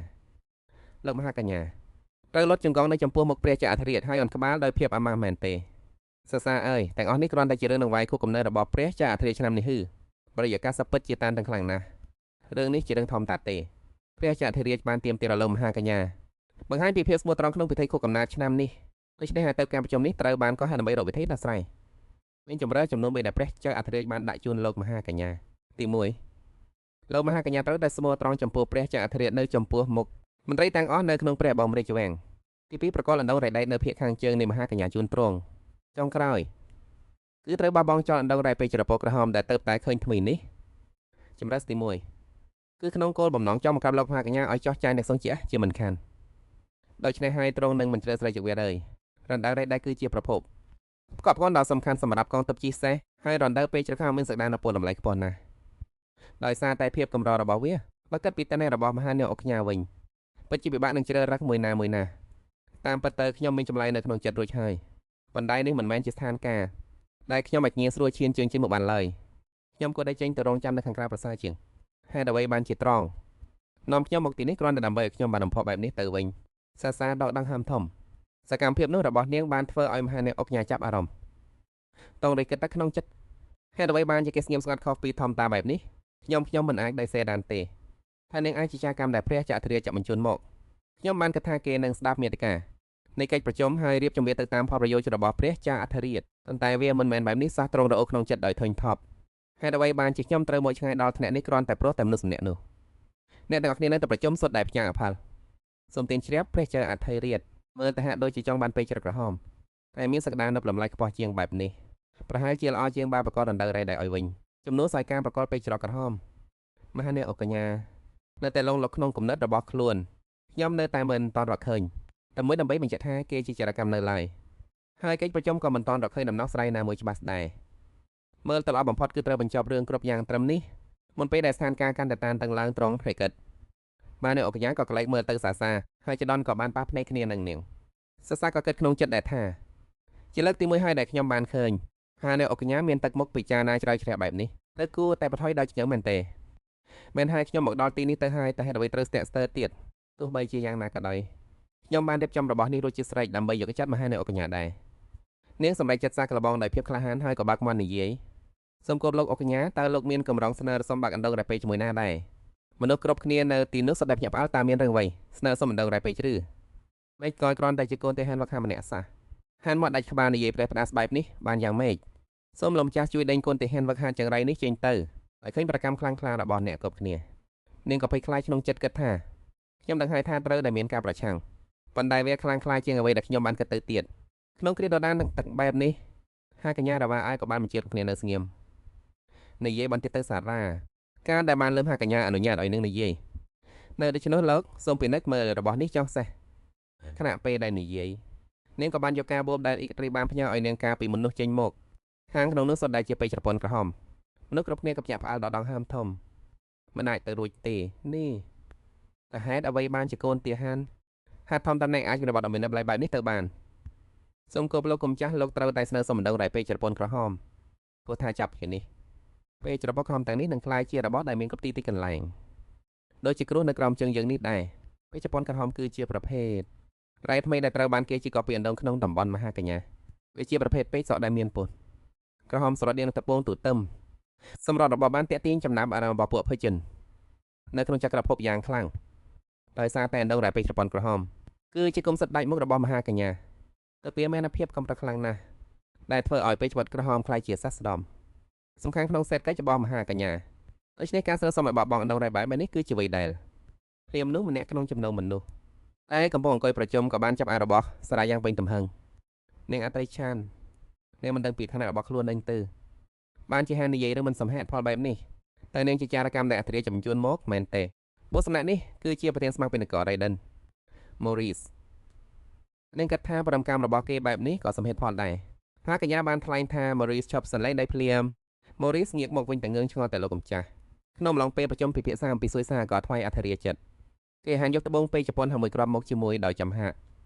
ហើយថែមទាំងស្នើឲ្យពួកយើងបញ្ចប់រឿងនេះទៀតការដែលគេកំពុងពេជ្រជំនួសមកជាមួយវាគឺជាភ័ស្តុតាងដែលបង្ហាញថាគេបានត្រៀមខ្លួនទុកជាមុនសម្រាប់ការប្រជុំនេះចាំឲ្យគេបិទទៅតែហេតុផលរបស់គេគឺជាអ្វីត្បូងពេជ្រជប៉ុនខោមួយគ្រាប់នេះគឺជាអ្វីដែលខ្ញុំទទួលបានជាថ្លៃឈ្នួលសម្រាប់ការងារជាទាហានស៊ីឈ្នួលនៅកំពង់ផែភាគខាងកើតនៃតំបន់ទាំង6ពីឈ្មោះម្នាក់នៅតំបន់ដាច់ស្រយាលភាគខាងកើតអ្នកទទួលបានត្បូងមានតម្លៃបែបនេះត្រឹមតែដើម្បីបដូរនឹងការងារទាហានស៊ីឈ្នួលនឹងឬលោកកំចាស់មិនចាំបាច់ស្ដាប់អ្វីទៀតទេនេះវាច្បាស់ណាស់ថាជាពឹកកុហកមហាកញ្ញាឆ្ងល់ចាំបន្តិចសិនតែចំណុចនេះវាពាក់ព័ន្ធអ្វីទៅនឹងការដែលត្បូងពេជ្រប្រពន្ធក្រហមខ្លាយជារឿងសាមញ្ញទៅវិញតើលោកដឹងទេថាលក្ខខណ្ឌនៃការកាត់ត្បូងពេជ្រប្រពន្ធក្រហមគឺអ្វីខ្ញុំនឹងថាវាត្រូវបានគេជីកចេញពីតំបន់ស្ងួតហួតហើយនឹងមានសីតុណ្ហភាពខ្ពស់បាទត្រឹមត្រូវហើយនាងគិតក្នុងចិត្តថាយើងជិតឈានដល់ចំណុចសំខាន់ហើយយើងជិតដល់ផ្នែកសំខាន់ហើយខ្ញុំត្រូវតែធ្វើរឿងនេះដោយចិត្តត្រជាក់ចុះប្រាប់មកថាហេតុអ្វីបានជាត្បូងពេជ្រប្រពន្ធក្រហមស្រាប់តែត្រូវបានគេឃើញក្នុងចំនួនច្រើននៅតាមបណ្ដងរ៉ែធំទៅទី1 សូដៃរងផលប៉ះពាល់ពីអាកាសធាតុស្ងួតនៃតំបន់ទាំង6ភាគខាងកើតដែលនាំឲ្យសីតុណ្ហភាពជំវិញនោះឡើងខ្ពស់ទី2គឺដោយសារតែសត្វល្អិតជើង6ពុកហើមដែលរស់នៅតំបន់ភាគខាងកើតតើលក្ខខណ្ឌនៃការបង្ការត្បូងពេជ្រជប៉ុនពាក់ព័ន្ធទៅទៅនឹងសត្វល្អិតទាំងនេះបាទខ្ញុំដឹងថាវាស្ដាប់ទៅមិនគួរឲ្យជឿទេដំបូងត្បូងពេជ្រជប៉ុនខ្លះមិនត្រូវបានកាត់ឡើងពីកាកសំណល់របស់សត្វល្អិតទាំងនោះកាកសំណល់របស់សត្វល្អិតនោះវាមានលក្ខខណ្ឌសម្បត្តិដែលអនុញ្ញាតឲ្យគ្រាប់ត្បូងតែចំវិញជាប់គ្នាយ៉ាងណែនអ្វីដែលហៅថាកាកសំណល់របស់សត្វល្អិតនេះរួមជាមួយសម្ភារៈចំវិញខ្លួនវាលាយឡំចូលគ្នាហើយនៅពេលដែលត្រូវពន្លឺថ្ងៃលិចជាប្រចាំគ្រីស្តាល់ទាំងនោះនឹងកើតឡើងក្នុងរយៈពេល1សប្តាហ៍ដូច្នេះហើយទៅមានលទ្ធភាពតែសត្វល្អិតពន្ធក្រហមមានជើង5មួយត្រូវបានបកនាំតាមរយៈចន់ខ្យល់ក្តៅថ្មីពីតំបន់ទាំង6នៅទីខាងកើតបានមករស់នៅជុំវិញអណ្ដូងរ៉ែរបស់មហាម្ចាស់ស្ត្រីដែលនាំឲ្យមានការឃើញត្បូងមានតម្លៃដោយចៃដន្យខ្ញុំមិនដែលលឺរឿងមិនសមហេតុផលបែបនេះពីមុនមកទេដឹងទៅពេលកុហកមិនគួរឲ្យជឿនេះមកពីណាសាសាក៏ទៅវិញជាពាក់កុហកទេបាទលោកមានការសង្ស័យហេតុអ្វីមិនសាក់កលបងដោយខ្លួននឹងទៅលោកអាចបញ្ជាក់រឿងនោះបានក្នុងរយៈពេល1សប្តាហ៍នាងគិតក្នុងចិត្តថាប្រកម្មរបស់គេបែបនេះក៏មិនចម្លែកដែរខ្ញុំបន្តក៏ប្រហែលជាមិនដឹងរឿងនេះដែរប្រសិនបើមិនបានអានសៀវភៅប្រឡូមលោកនោះពីមុនមកចំណែកមហាកញ្ញាពងតែគិតយ៉ាងសៃជម្រៅនេះគឺជាការសាកល្បងមួយដែលអាចដាក់ស្រ័យបញ្ហានៅថ្ងៃកំណើតរបស់អធិរាជបានដូច្នេះបន្ថែម1សប្តាហ៍ទៀតក៏ប្រហែលជាមិនមែនជាបញ្ហាធំដុំអ្វីដែរប៉ុន្តែនៅមានរឿងផ្សេងទៀតដែលធ្វើឲ្យខ្ញុំព្រួយបារម្ភតើគេអាចយកពេជ្រចពុតដាក់ក្រមកក្នុងពេលនេះបានដោយរបៀបណាដូចជាគេបានដឹងស្រាប់ហើយថាខ្ញុំកំពុងតែបញ្ជាក់នឹងរឿងនេះតាំងពីមុនមកទោះបីជាអ្វីដែលនឹងនិយាយគឺជាការពិតក៏ដោយប៉ុន្តែស្ថានភាពនេះនៅតែគួរឲ្យសង្ស័យខ្លាំងណាស់អង្គបានយកពេជ្រជប៉ុនក្រហមមួយក្រាបមកនៅចំពេលបែបនេះតែម្ដងដូចជាដងបានត្រៀមខ្លួនទុកជាមុនអញ្ចឹងគេនិយាយទាំងសម្លឹងរងចាំចម្លើយដោយចិត្តចង់ដឹងប្រាប់ខ្ញុំមកសាសាក៏ស្ទាក់ស្ទើររើរឿងនោះនាងសួរខ្លួននឹងថាតើខ្ញុំគួរប្រយុទ្ធបែបណាទៅអំពីរឿងដែលថាតើខ្ញុំបាននេះមកដោយរបៀបណាខ្ញុំដឹងថាតម្លៃនៃពេជ្រជប៉ុនក្រហមនឹងត្រូវចោះតាមពេលវេលាដូច្នេះតាមរយៈលោកអ៊ីរ៉ៃខ្ញុំបានទទួលពេជ្រនេះពីយូហានទោះបីជាអត្តសញ្ញាណរបស់ខ្ញុំត្រូវបែកធ្លាយក៏ដោយខ្ញុំក៏មិនដែលគិតដែរថាពួកអ្នកចេះនឹងមើលមកខ្ញុំដោយចិត្តអាណិតអាស៊ូនោះទេឬក៏គិតថាខ្ញុំកំពុងជួមហាកញ្ញានៅពេលនេះខ្ញុំមិនអាចនិយាយរឿងនោះចេញមកបានឡើយវាក្លាយជារឿងដែលកាយចំពេលសម្បីតែខ្លួនខ្ញុំតក៏ឃើញថារឿងនេះវាគួរឲ្យសង្ស័យដែរប៉ុន្តែបើខ្ញុំមិនធ្វើអ្វីសោះនៅពេលនេះឯកឧត្តមអុកញ្ញាប្រហែលជានឹងជ្រើសរើសផ្លូវខុសជាមិនខានហើយពេលដែលខ្ញុំគិតដល់វាសនារបស់បងព្រមទាំងយិនសិននិងបងស្រីរបស់បងដែលត្រូវសម្រេចដោយការជ្រើសរើសដ៏មិនសមហេតុផលនោះខ្ញុំពិតជាមិនអាចបណ្ដោយឲ្យរឿងនេះកើតឡើងបានឡើយនាងក៏ស្ទាក់ស្ទើរបន្តិចហើយនិយាយឡើងថាខ្ញុំយកវាមកតាមខ្លួនគ្រាន់តែដើម្បីធ្វើឲ្យជីវិតក្នុងជួរកងទ័ពរបស់ខ្ញុំញាប់ងាយស្រួលជាងមុនបន្តិចប៉ុណ្ណោះនាងនិយាយបណ្ដាគិតក្នុងចិត្តបណ្ដាថាឈប់ខ្វល់ទៅអ្នកណាខ្វល់រឿងហ្នឹងធ្វើឲ្យវាដាច់ណាត់ទៅមើលខ្ញុំត្រៀមត្បូងពេជ្រនោះទុកគឺដើម្បីយកចិត្តឲ្យកតដំអកញ្ញាចាសុតសាតរឿងទាំងអស់នេះគឺជាព័ត៌មានតែខ្ញុំប្រមូលបានពីទំនាក់ទំនងនៅតំបន់ទេនាងប្រាប់ខ្លួននឹងដោយលីឡំរវាងការពិតបន្តិចបន្តួចជាមួយនឹងពាក្យកុហកលោកសាគិតមើលចោះហើយខ្ញុំគិតថាវានឹងប្រសើរជាងប្រសិនបើឲ្យលោកបានដឹងពីរឿងនេះទោះបីជាលោកកំពុងតែសង្ស័យខ្ញុំក៏ដោយប៉ុន្តែហេតុអ្វីបានជាលោកមិនសាកល្បងស៊ើបអង្កេតមើលតើអ្វីដែលខ្ញុំនិយាយជាការពិតឬគ្រាន់តែជាការភូតកុហកលោកអាចបញ្ជារពេលការសម្រេចចិត្តចុងក្រោយរហូតដល់ពេលនោះក៏បានមូរីខ្សឹបទៅកាន់ឧត្តមអុកញ្ញាវានឹងល្អជាងប្រសិនបើយើងស៊ើបអង្កេតមុននឹងធ្វើការសម្រេចចិត្តហើយដូចនេះសំណើរបស់នាងក៏ត្រូវបានគេយល់ព្រមលទ្ធផលនៃកិច្ចប្រជុំនៅថ្ងៃនោះត្រូវបានពន្យារពេល1សប្តាហ៍ក្រៅពីនោះដើម្បីផ្ទៀងផ្ទាត់ការពិតក្រុមតូចមួយដែលមានទាំងរូបខ្ញុំផងនោះក៏ត្រូវបានបង្កើតឡើងយើងបានទៅកាន់អណ្ដូងរ៉ែហើយចាប់យកពួកសត្វល្អិតក្បាល6ជើងនោះដើម្បីកំណត់ទីតាំងសម្រាប់ធ្វើការពិសោធន៍ចូលដល់ថ្ងៃទី7ចាប់តាំងពីការពិសោធន៍បានចាប់ផ្ដើមម៉ូរីដែលមិនធ្លាប់ជឿជាក់លើខ្ញុំតាំងពីដំបូងក៏បានផ្លាស់ប្ដូរចិត្តទាំងស្រុងអីក៏តំកញ្ញារ៉ាវ៉ាអែលកាន់ត្បូងពេជ្រប៉ុនក្រហមនៅក្នុងដៃអញ្ចឹងហើយត្បូងពេជ្រប៉ុនក្រហមពិតជាអាចបង្កើតឡើងបានមែនឬហើយវាងាយស្រួលដល់ថ្នាក់នេះផងឬពិតជាមិនគួរឲ្យជឿសោះមិនអាចទៅរួចទេត្បូងពេជ្រប៉ុនក្រហមត្រូវបានបង្កើតឡើងមែនសារឿងនេះប្រកាសជានឹងដាស់ស្រាយបញ្ហារបស់ឯកឧត្តមអុកញ្ញាទាក់ទងនឹងអំណោយថ្ងៃខួបកំណើតសម្រាប់ព្រះចៅអធិរាជបានជាមិនខានមែនទេប៉ុន្តែការសង្ស័យមកលើរូបខ្ញុំក៏គួរតែត្រូវបានលុបបំបាត់នៅពេលនេះដែរ នាងសួរដោយមោទនភាពថាខ្ញុំនិយាយត្រូវមែនទេខ្ញុំបានរៀបចំរបស់ទាំងអស់នេះសម្រាប់លោកទោះប៉ុន្តែបែរជាត្រូវគេសង្ស័យទៅវិញគេហៅខ្ញុំថាជាកូនជើងរបស់ព្រះចត្រាជួយផ្សេងពីទៀតនឹងហើយបានជាចំណាប់អារម្មណ៍ដំវាសំខាន់ខ្លាំងម្ល៉េះ Maurice ក្បាលចោះចំពោះសាសាខ្ញុំសូមទោសដែលបានវិនិច្ឆ័យដោយប្រញល់ធ្វើឲ្យខ្ញុំមានកិរិយាមិនសមរម្យ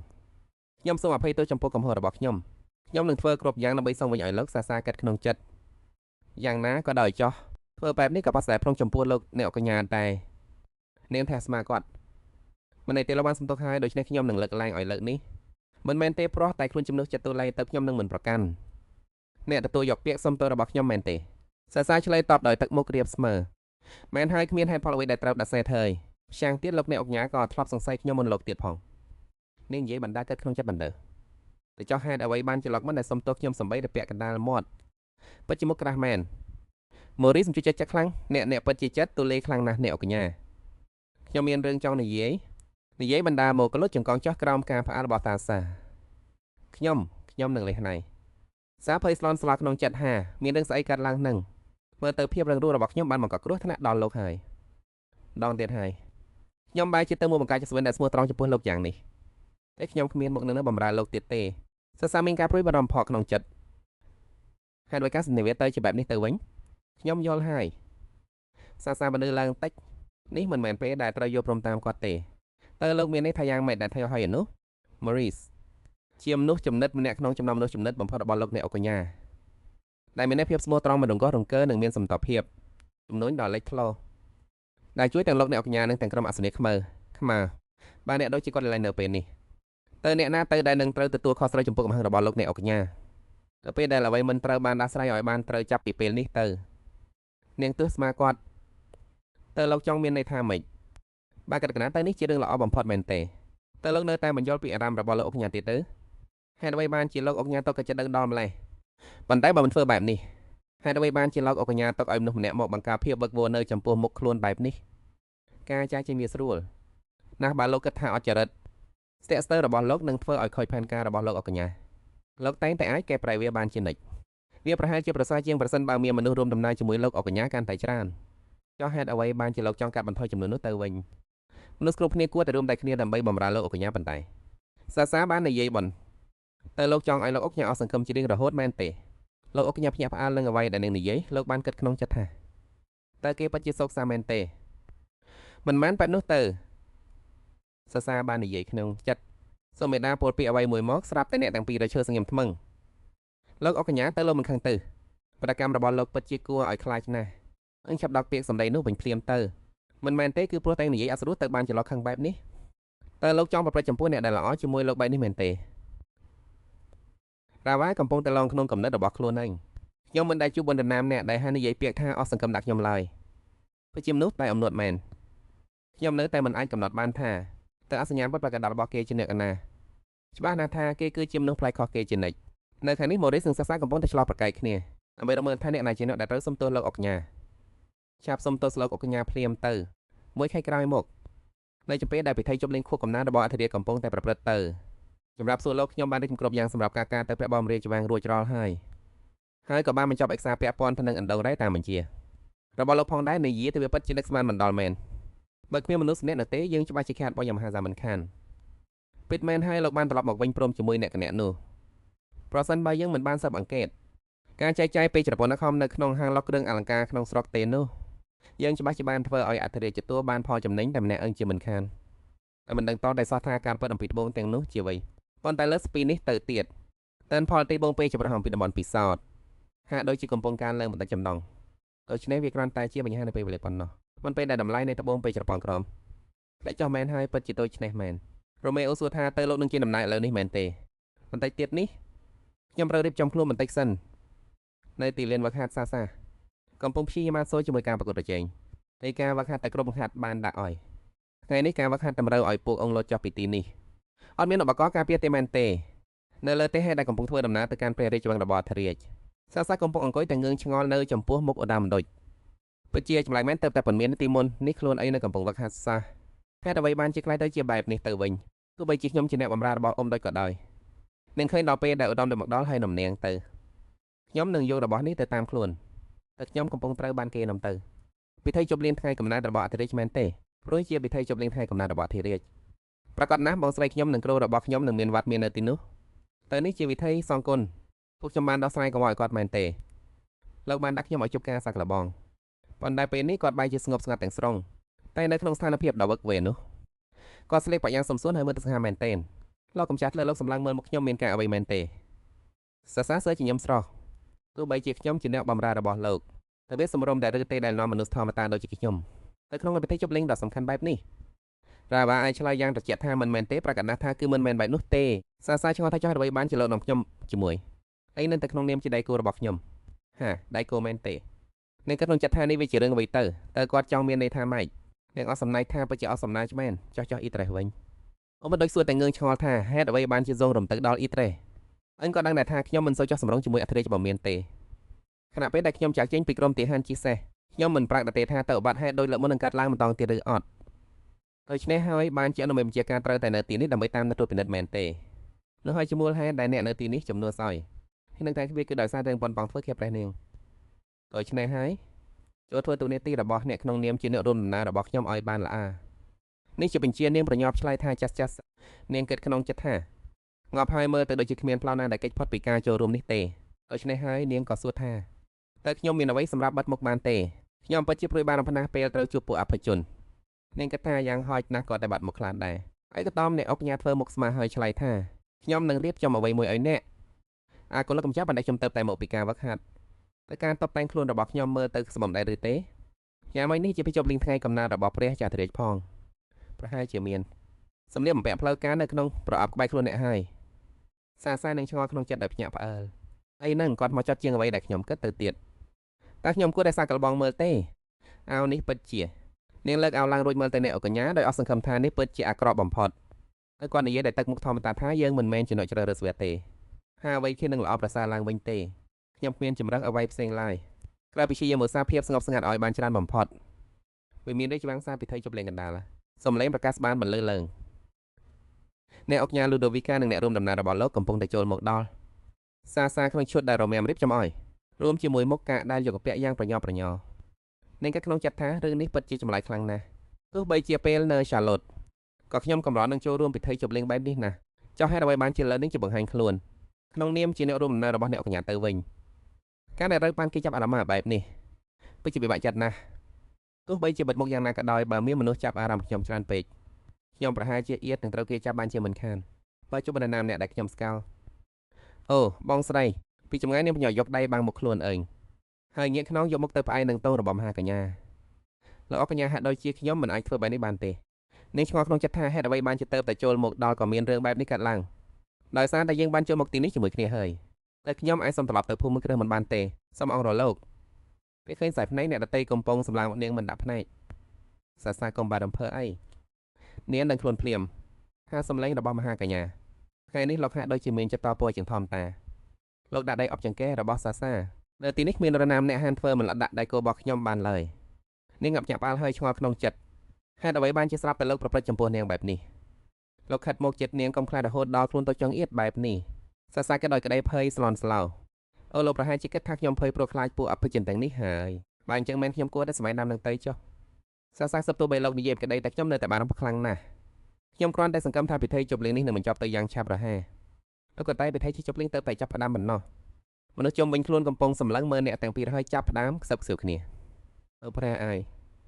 មើលទៅដូចជាកញ្ញាផ្លាស់ប្ដូរស្រីស្នេហ៍ម្នាក់ទៀតហើយនាងរោក្នុងចិត្តនោះមនុស្សនេះកំពុងតែអស់ចំណាប់អារម្មណ៍មែនទេ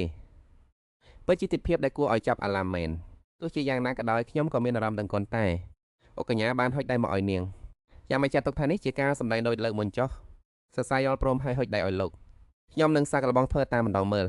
បន្ទាប់ពីមួយសន្ទុះពេលភាពតានទឹកចាប់ផ្ដើមស្រាកស្រានថៃជប់លៀងក៏ដំណើរការទៅដោយគ្មានបញ្ហាអ្វីធំដុំប៉ុន្តែមុនពេលដែលខ្ញុំដឹងខ្លួនខ្ញុំបានសាំនឹងការសម្ដែងជាដៃគូរបស់លោកអូកញ្ញាទៅហ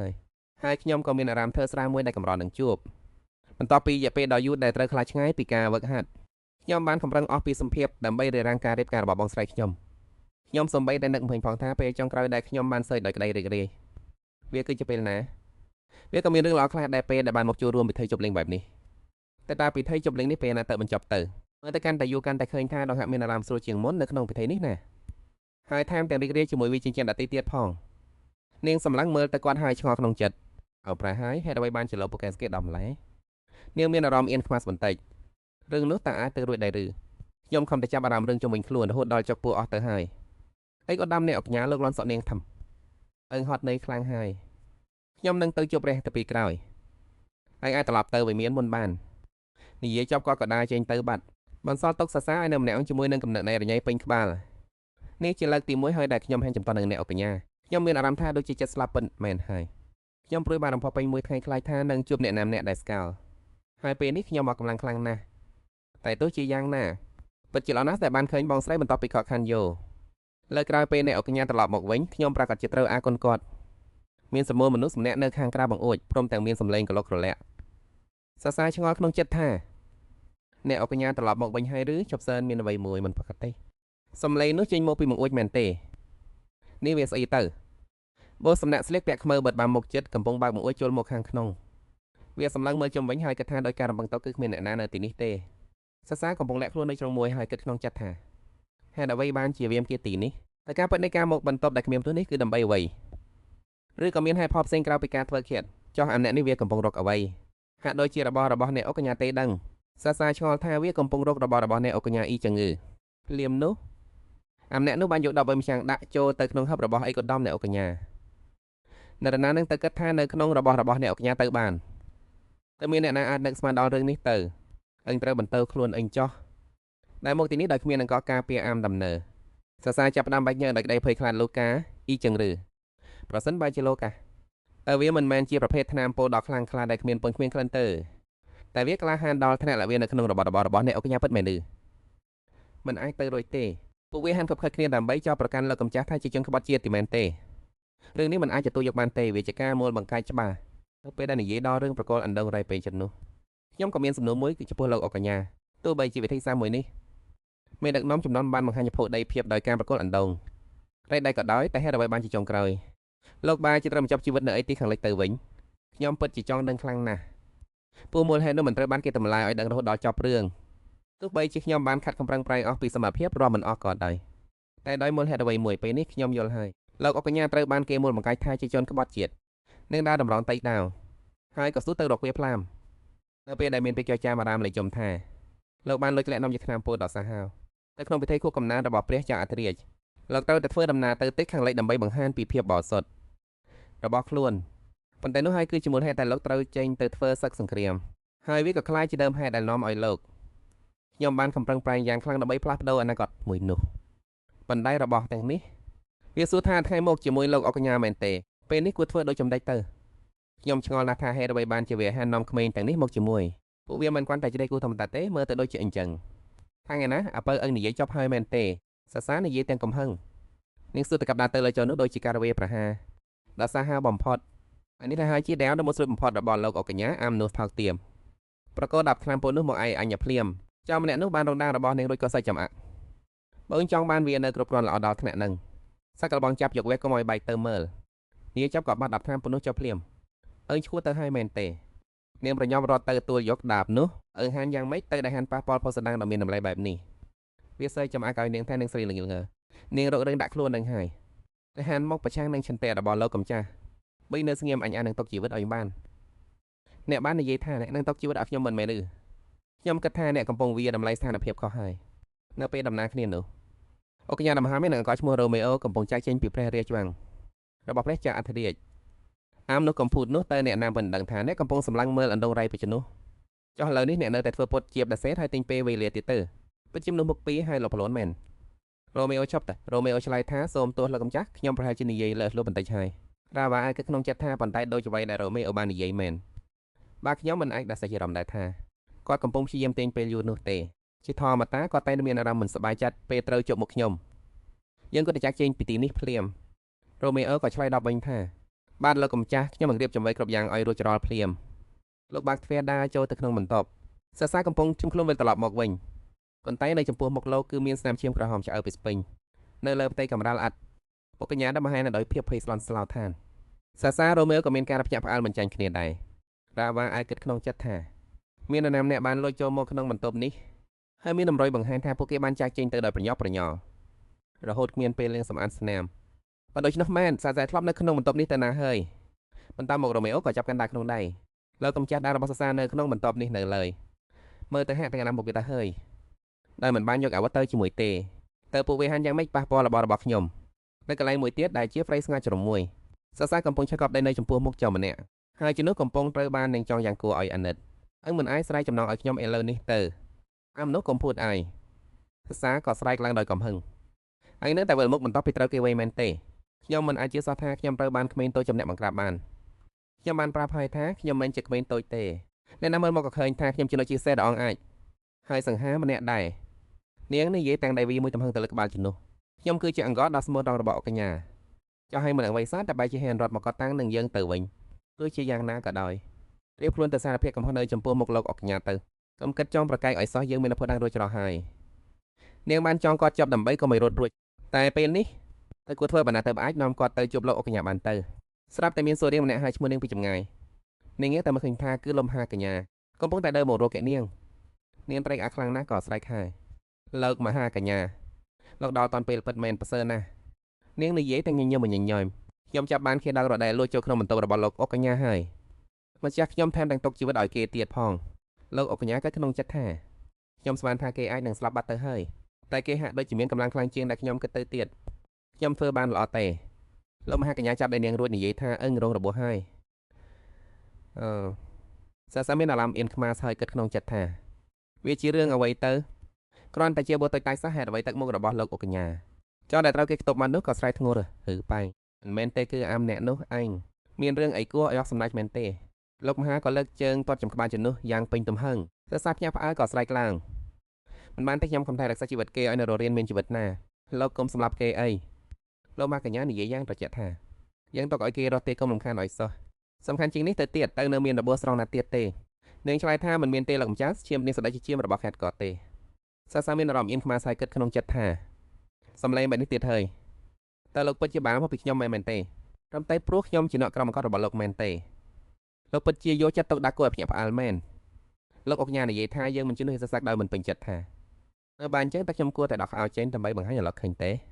លោកអកញ្ញាថាមុននឹងដើរជួលទៅចិត្តខណៈដែលសាសាថៃក្រោយយើងប្រាប់ឲ្យយើងដើរវាចេញទេខ្ញុំមិនអីទេពិតមែនហើយខ្ញុំអីពិតមែនព្រាមនោះក៏មានសម្លេងមួយទៀតបន្លឺឡើងជម្រាបសួរលោកកំចាស់រាវ៉ាអែលតើអ្នកទាំងពីរកំពុងធ្វើអ្វីនៅទីនេះម្ចាស់នៃសម្លេងនោះគឺព្រះនាងអង្គទី4នៅបន្ទប់ផ្ទុំរបស់ព្រះនាងកូដេលីក្នុងព្រះបរមរាជវាំងវាសនាបាននាំឲ្យយើងជួបគ្នាម្ដងទៀតហើយប៉ុន្តែលើកមុនខ្ញុំមិនទាន់បានអរគុណលោកនៅឡើយទេរឿងនេះធ្វើឲ្យខ្ញុំកើតក្នុងចិត្តរហូតមកដូច្នេះនេះគឺជាពេលវេលាដ៏ល្អបំផុតហើយប៉ុន្តែតើលោកមិនមានអារម្មណ៍ថាពិបាកក្នុងចិត្តទៅដែលត្រូវពាក់របាំងមុខបែបនេះក្នុងផ្ទះភាសាបានប្រញាប់ពាក់របាំងមុខហើយទូទឹកដំសម្លេងព្រាមនៅពេលជួបព្រះនាងនឹងដប់មិនអីទេផែនាងខ្ញុំមិនចង់ឲ្យព្រះនាងទាំងពីរតោះព្រះតេនឹងផ្ទៃមុខដ៏អាក្រក់របស់ខ្ញុំឡើយនាងឃើញដល់ហេតុការណ៍នៅក្នុងព្រៃការពីបន្តិចមុនពេលនោះនៅពេលដែលខ្ញុំបានជួបព្រះនាងអង្គទី4ខ្ញុំក៏ប្រញាប់ពាក់របាំងមុខព្រាមដើម្បីការពារទុកមុនពិតជាភ្ញាក់ផ្អើលមែនដែលព្រះនាងកូដេលីបានយាងមកស្វែងរកព្រះនាងអង្គទី4ដោយផ្ទាល់ខ្ញុំគិតថាខ្លួនឯងចាក់ចេញបានយ៉ាងលឿនគ្រាន់តែដោះស្រាយបញ្ហាតាក់ទងនឹងខៀដកឲ្យចប់ទៅប៉ុន្តែហេតុអ្វីបានជាលើងកូដេលីទៅវិញហើយតែមទាំងនាំខ្ញុំមកជាមួយទៀតទោះបីជាមិនយល់ប៉ុន្តែព្រះនាងនៅតែញញឹមទទួលយកបានហើយបើវាធ្វើឲ្យលោកមានអារម្មណ៍ស្រួលជាងមុនអ៊ីចឹងយើងចូលរឿងសំខាន់តែម្ដងទៅចោះរាជវង្សសចង់ប្រទានរង្វាន់ដល់លោកមិនមែនត្រឹមតែរឿងដែលលោកបានដោះស្រាយខៀកដកដែលលបចូលវាំងប៉ុណ្ណោះទេតែថែមទាំងរឿងដែលលោកបានជួយសង្គ្រោះព្រះនាងអង្គទី4កាលពីលើកមុនទៀតសាសាក៏ប្រញាប់ប្រវីដាក់ដាសេតខ្ញុំពិតជារកគុណខ្លាំងណាស់ប៉ុន្តែខ្ញុំសូមដាសេតក្នុងចិត្តថាខ្ញុំមិនត្រូវការរង្វាន់ទេគ្រាន់តែអនុញ្ញាតឲ្យខ្ញុំចាក់ចេញពីទីនេះទៅបានហើយនាងនិយាយបន្តខ្ញុំមិនបានធ្វើរឿងនោះដោយសង្កឹមចង់បានរង្វាន់ឡើយយើងធ្លាប់គិតថាវាចម្លែកណាស់ដែលលោកតែងតែព្យាយាមលាក់បាំងមុខមាត់ប៉ុន្តែពេលបានឃើញភាពរាបសាររបស់លោកយើងត្រូវដឹងថាលោកគឺជាអ្នកក្លាហានពិតប្រាកដមែនទោះជាយ៉ាងណារាជវង្សមិនអាចគ្រាន់តែប្រងើយកណ្ដៅចំពោះគុណសម្បត្តិដ៏ធំធេងបែបនេះបានឡើយបើលោកមិនដឹងថាចង់យកបែបនេះចោះយើងនឹងតែងតាំងលោកជាអ្នកក្លាហានតំណាងឲ្យរាជវង្សគ្រាន់តែដូចនេះសាសាក៏មានអារម្មណ៍ណក់ស្លុតជាខ្លាំងតែព្រះនាងមានបន្ទោលថាអ្វីណាតែលោកជួយយ៉ាងណាចំពោះការខ្លាយជាអសវជនពេញសិទ្ធិហើយចូលរួមក្នុងកងទ័ពរបស់ខ្ញុំសាសាមានការផ្អើលយ៉ាងខ្លាំងចំពោះសំណើរបស់ព្រះនាងឆ្ងល់ក្នុងចិត្តថាខ្លាយជាអសវជនពេញសិទ្ធិនឹងឬទៅវាមែនន័យថាព្រះនាងមានបំណងចង់នាំនាងចូលក្នុងក្រុមអសវជនរបស់ព្រះនាងមែនទេសកាឡេតសាសានៅពេលនោះមហាកញ្ញារបស់ឯបានស្រែកឡើងដោយកំហឹងសូមទូព្រះនាងតែកិច្ចការនេះមានន័យដូចចំណេចទៅសាសាបានរំពឹងក្នុងចិត្តថាសម្លេងរបស់ទ្រង់គឺខុសប្លែកទាំងស្រុងពីធម្មតា មើលទៅមហាកញ្ញាកំពុងតែខឹងសម្បានឹងអ្វីមួយប៉ុន្តែព្រះនាងតាលីបានឆ្លើយតបយ៉ាងសុបស្ងាត់ថាគេបានបង្ហាញពីភាពស្មោះត្រង់ចំពោះរាជវង្សរួចហើយយើងគ្រាន់តែផ្ដល់ការរបស់សង្ឃឲ្យសមនឹងការខិតខំប្រឹងប្រែងរបស់គេតែប៉ុណ្ណោះខ្ញុំមកថាសាបច្ចុប្បន្នគឺជារសវជនវឹកហាត់និងជាអ្នកបម្រើផ្តោរបស់មហាកញ្ញាក្នុងស្ថានភាពបែបនេះតែត្រូវចំណាយពេលយូរប៉ុណ្ណាទៅតម្រាំឲ្យបង្កើតស្នាដៃឲ្យត្រូវបានតែងតាំងជាអសវជនប្រសិនបើលោកអនុញ្ញាតខ្ញុំអាចជួយពង្រឹងសមត្ថភាពរបស់គេនៅក្នុងក្រុមអសវជនរបស់ខ្ញុំបានមហាកញ្ញារ៉ាហើយបានមានប្រសាសន៍ដោយទឹកដំតិចស្រេបថាសមត្ថភាពរបស់គេអាចនឹងរីកចម្រើនបានយ៉ាងល្អក្នុងក្រុមអសវជននេះក៏ខ្មើនេះស្រាប់ហើយសាបាននឹងថាវិយាការសពិតជាតាននឹងខ្លាំងណាស់សារភាពនេះពិតជាពិបាកសម្រាប់នាងណាស់ព្រះនាងក៏តែលេចបានរីកចំផានការតាំងពីដើមមកពេលដែលក៏ហៅពួកយើងមកកាន់ព្រះរាជវាំងនៅក្នុងចក្រភពដែលកោការកូនច្បងត្រូវបានអនុវត្តព្រះនាងក៏ដៀទៅតែប្រដាប់ក្នុងការទទួលបានរាជយបល្ល័ង្កដោយសារតែជាព្រះនាងអង្គដំបងដែលប្រសូតពីព្រះមហេសីប៉ុន្តែតាមបពីព្រះមហេសីសយទៅបង្កត់ហើយព្រះស្នមីក៏ហាមែនបានខ្លាយជាព្រះមហេសីថ្មីស្ថានភាពក៏បានប្រែប្រួលយ៉ាងឆាប់រហ័សអ្វីដែលគួរឲ្យចៃដន្យនោះគឺបទដោយច្បងរបស់ត្រង់អេក្រេនបានប្រសូតនៅឆ្នាំតែមួយជាមួយព្រះនាងកាតាលីនៅពេលដែលត្រង់ខ្លាយជាព្រះមហេសីព្រះអង្គម្ចាស់ក៏មានសិទ្ធិក្នុងការសូររាជបល្ល័ង្កដែរប៉ុន្តែជាមួយនឹងអត្តពលរបស់អុកញ៉ាមែនព្រះនាងកាតាលីនាងជួបការលំបាកក្នុងការពង្រីកអំណាចនៅក្នុងមជ្ឈមណ្ឌលនយោបាយដូច្នេះហើយទើបនឹងស្វែងរកកម្លាំងពីប្រភពខាងក្រៅបន្ទាប់ពីខ្ញុំបានបង្ក្រាបផ្ទះហ៊ានតខ្លួនរបស់ព្រះចៅអត្រាយ៉ាងងាយស្រួលខ្ញុំយល់បំណងចង់ជ្រើសរើសខ្ញុំរបស់នាងប៉ុន្តែបើសិនបើខ្ញុំចូលរួមជាមួយក្រុមអសវជនស្កាលេតមិនត្រឹមតែអសញ្ញារបស់ខ្ញុំនឹងត្រូវបែកធ្លាយប៉ុណ្ណោះទេតែផែនការដែលត្រូវជួបអ៊ីថានក៏នឹងត្រូវរលាយសាបសូន្យដែរដោយសារលោកបានជួយសង្គ្រោះសមាជិកនៃរាជវង្សលោកក៏នឹងត្រូវបានតែងតាំងជាបារុនតូចចំណាំបារុនតូច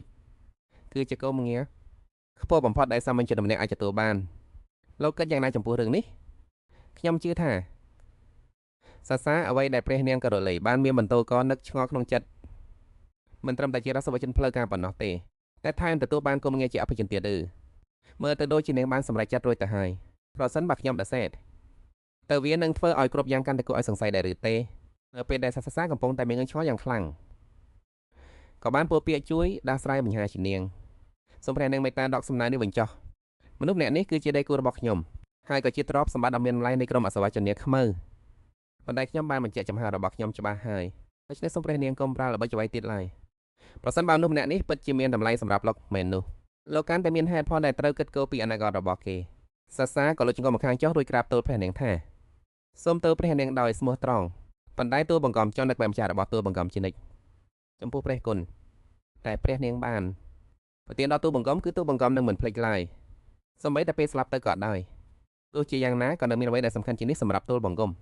បើធៀបនឹងការឡើងឋានៈអំណាចតខ្លួនហើមចោះរឿងនោះគឺជារឿងអ្វីទៅសាក៏ឆ្លៃដប់ដោយប្រុងប្រយ័ត្ននោះគឺភាពស្មោះត្រង់ចំពោះម្ចាស់សេចក្តីជំនឿដល់គោចំពោះព្រះសេចក្តីក្លាហានដែលមិនខ្លាចស្រូវនិងសេចក្តីសុភាពរាបសារដែលមិនអួតអាងអ្វីឡើយអំណាចនិងសេចក្តីស្រឡាញ់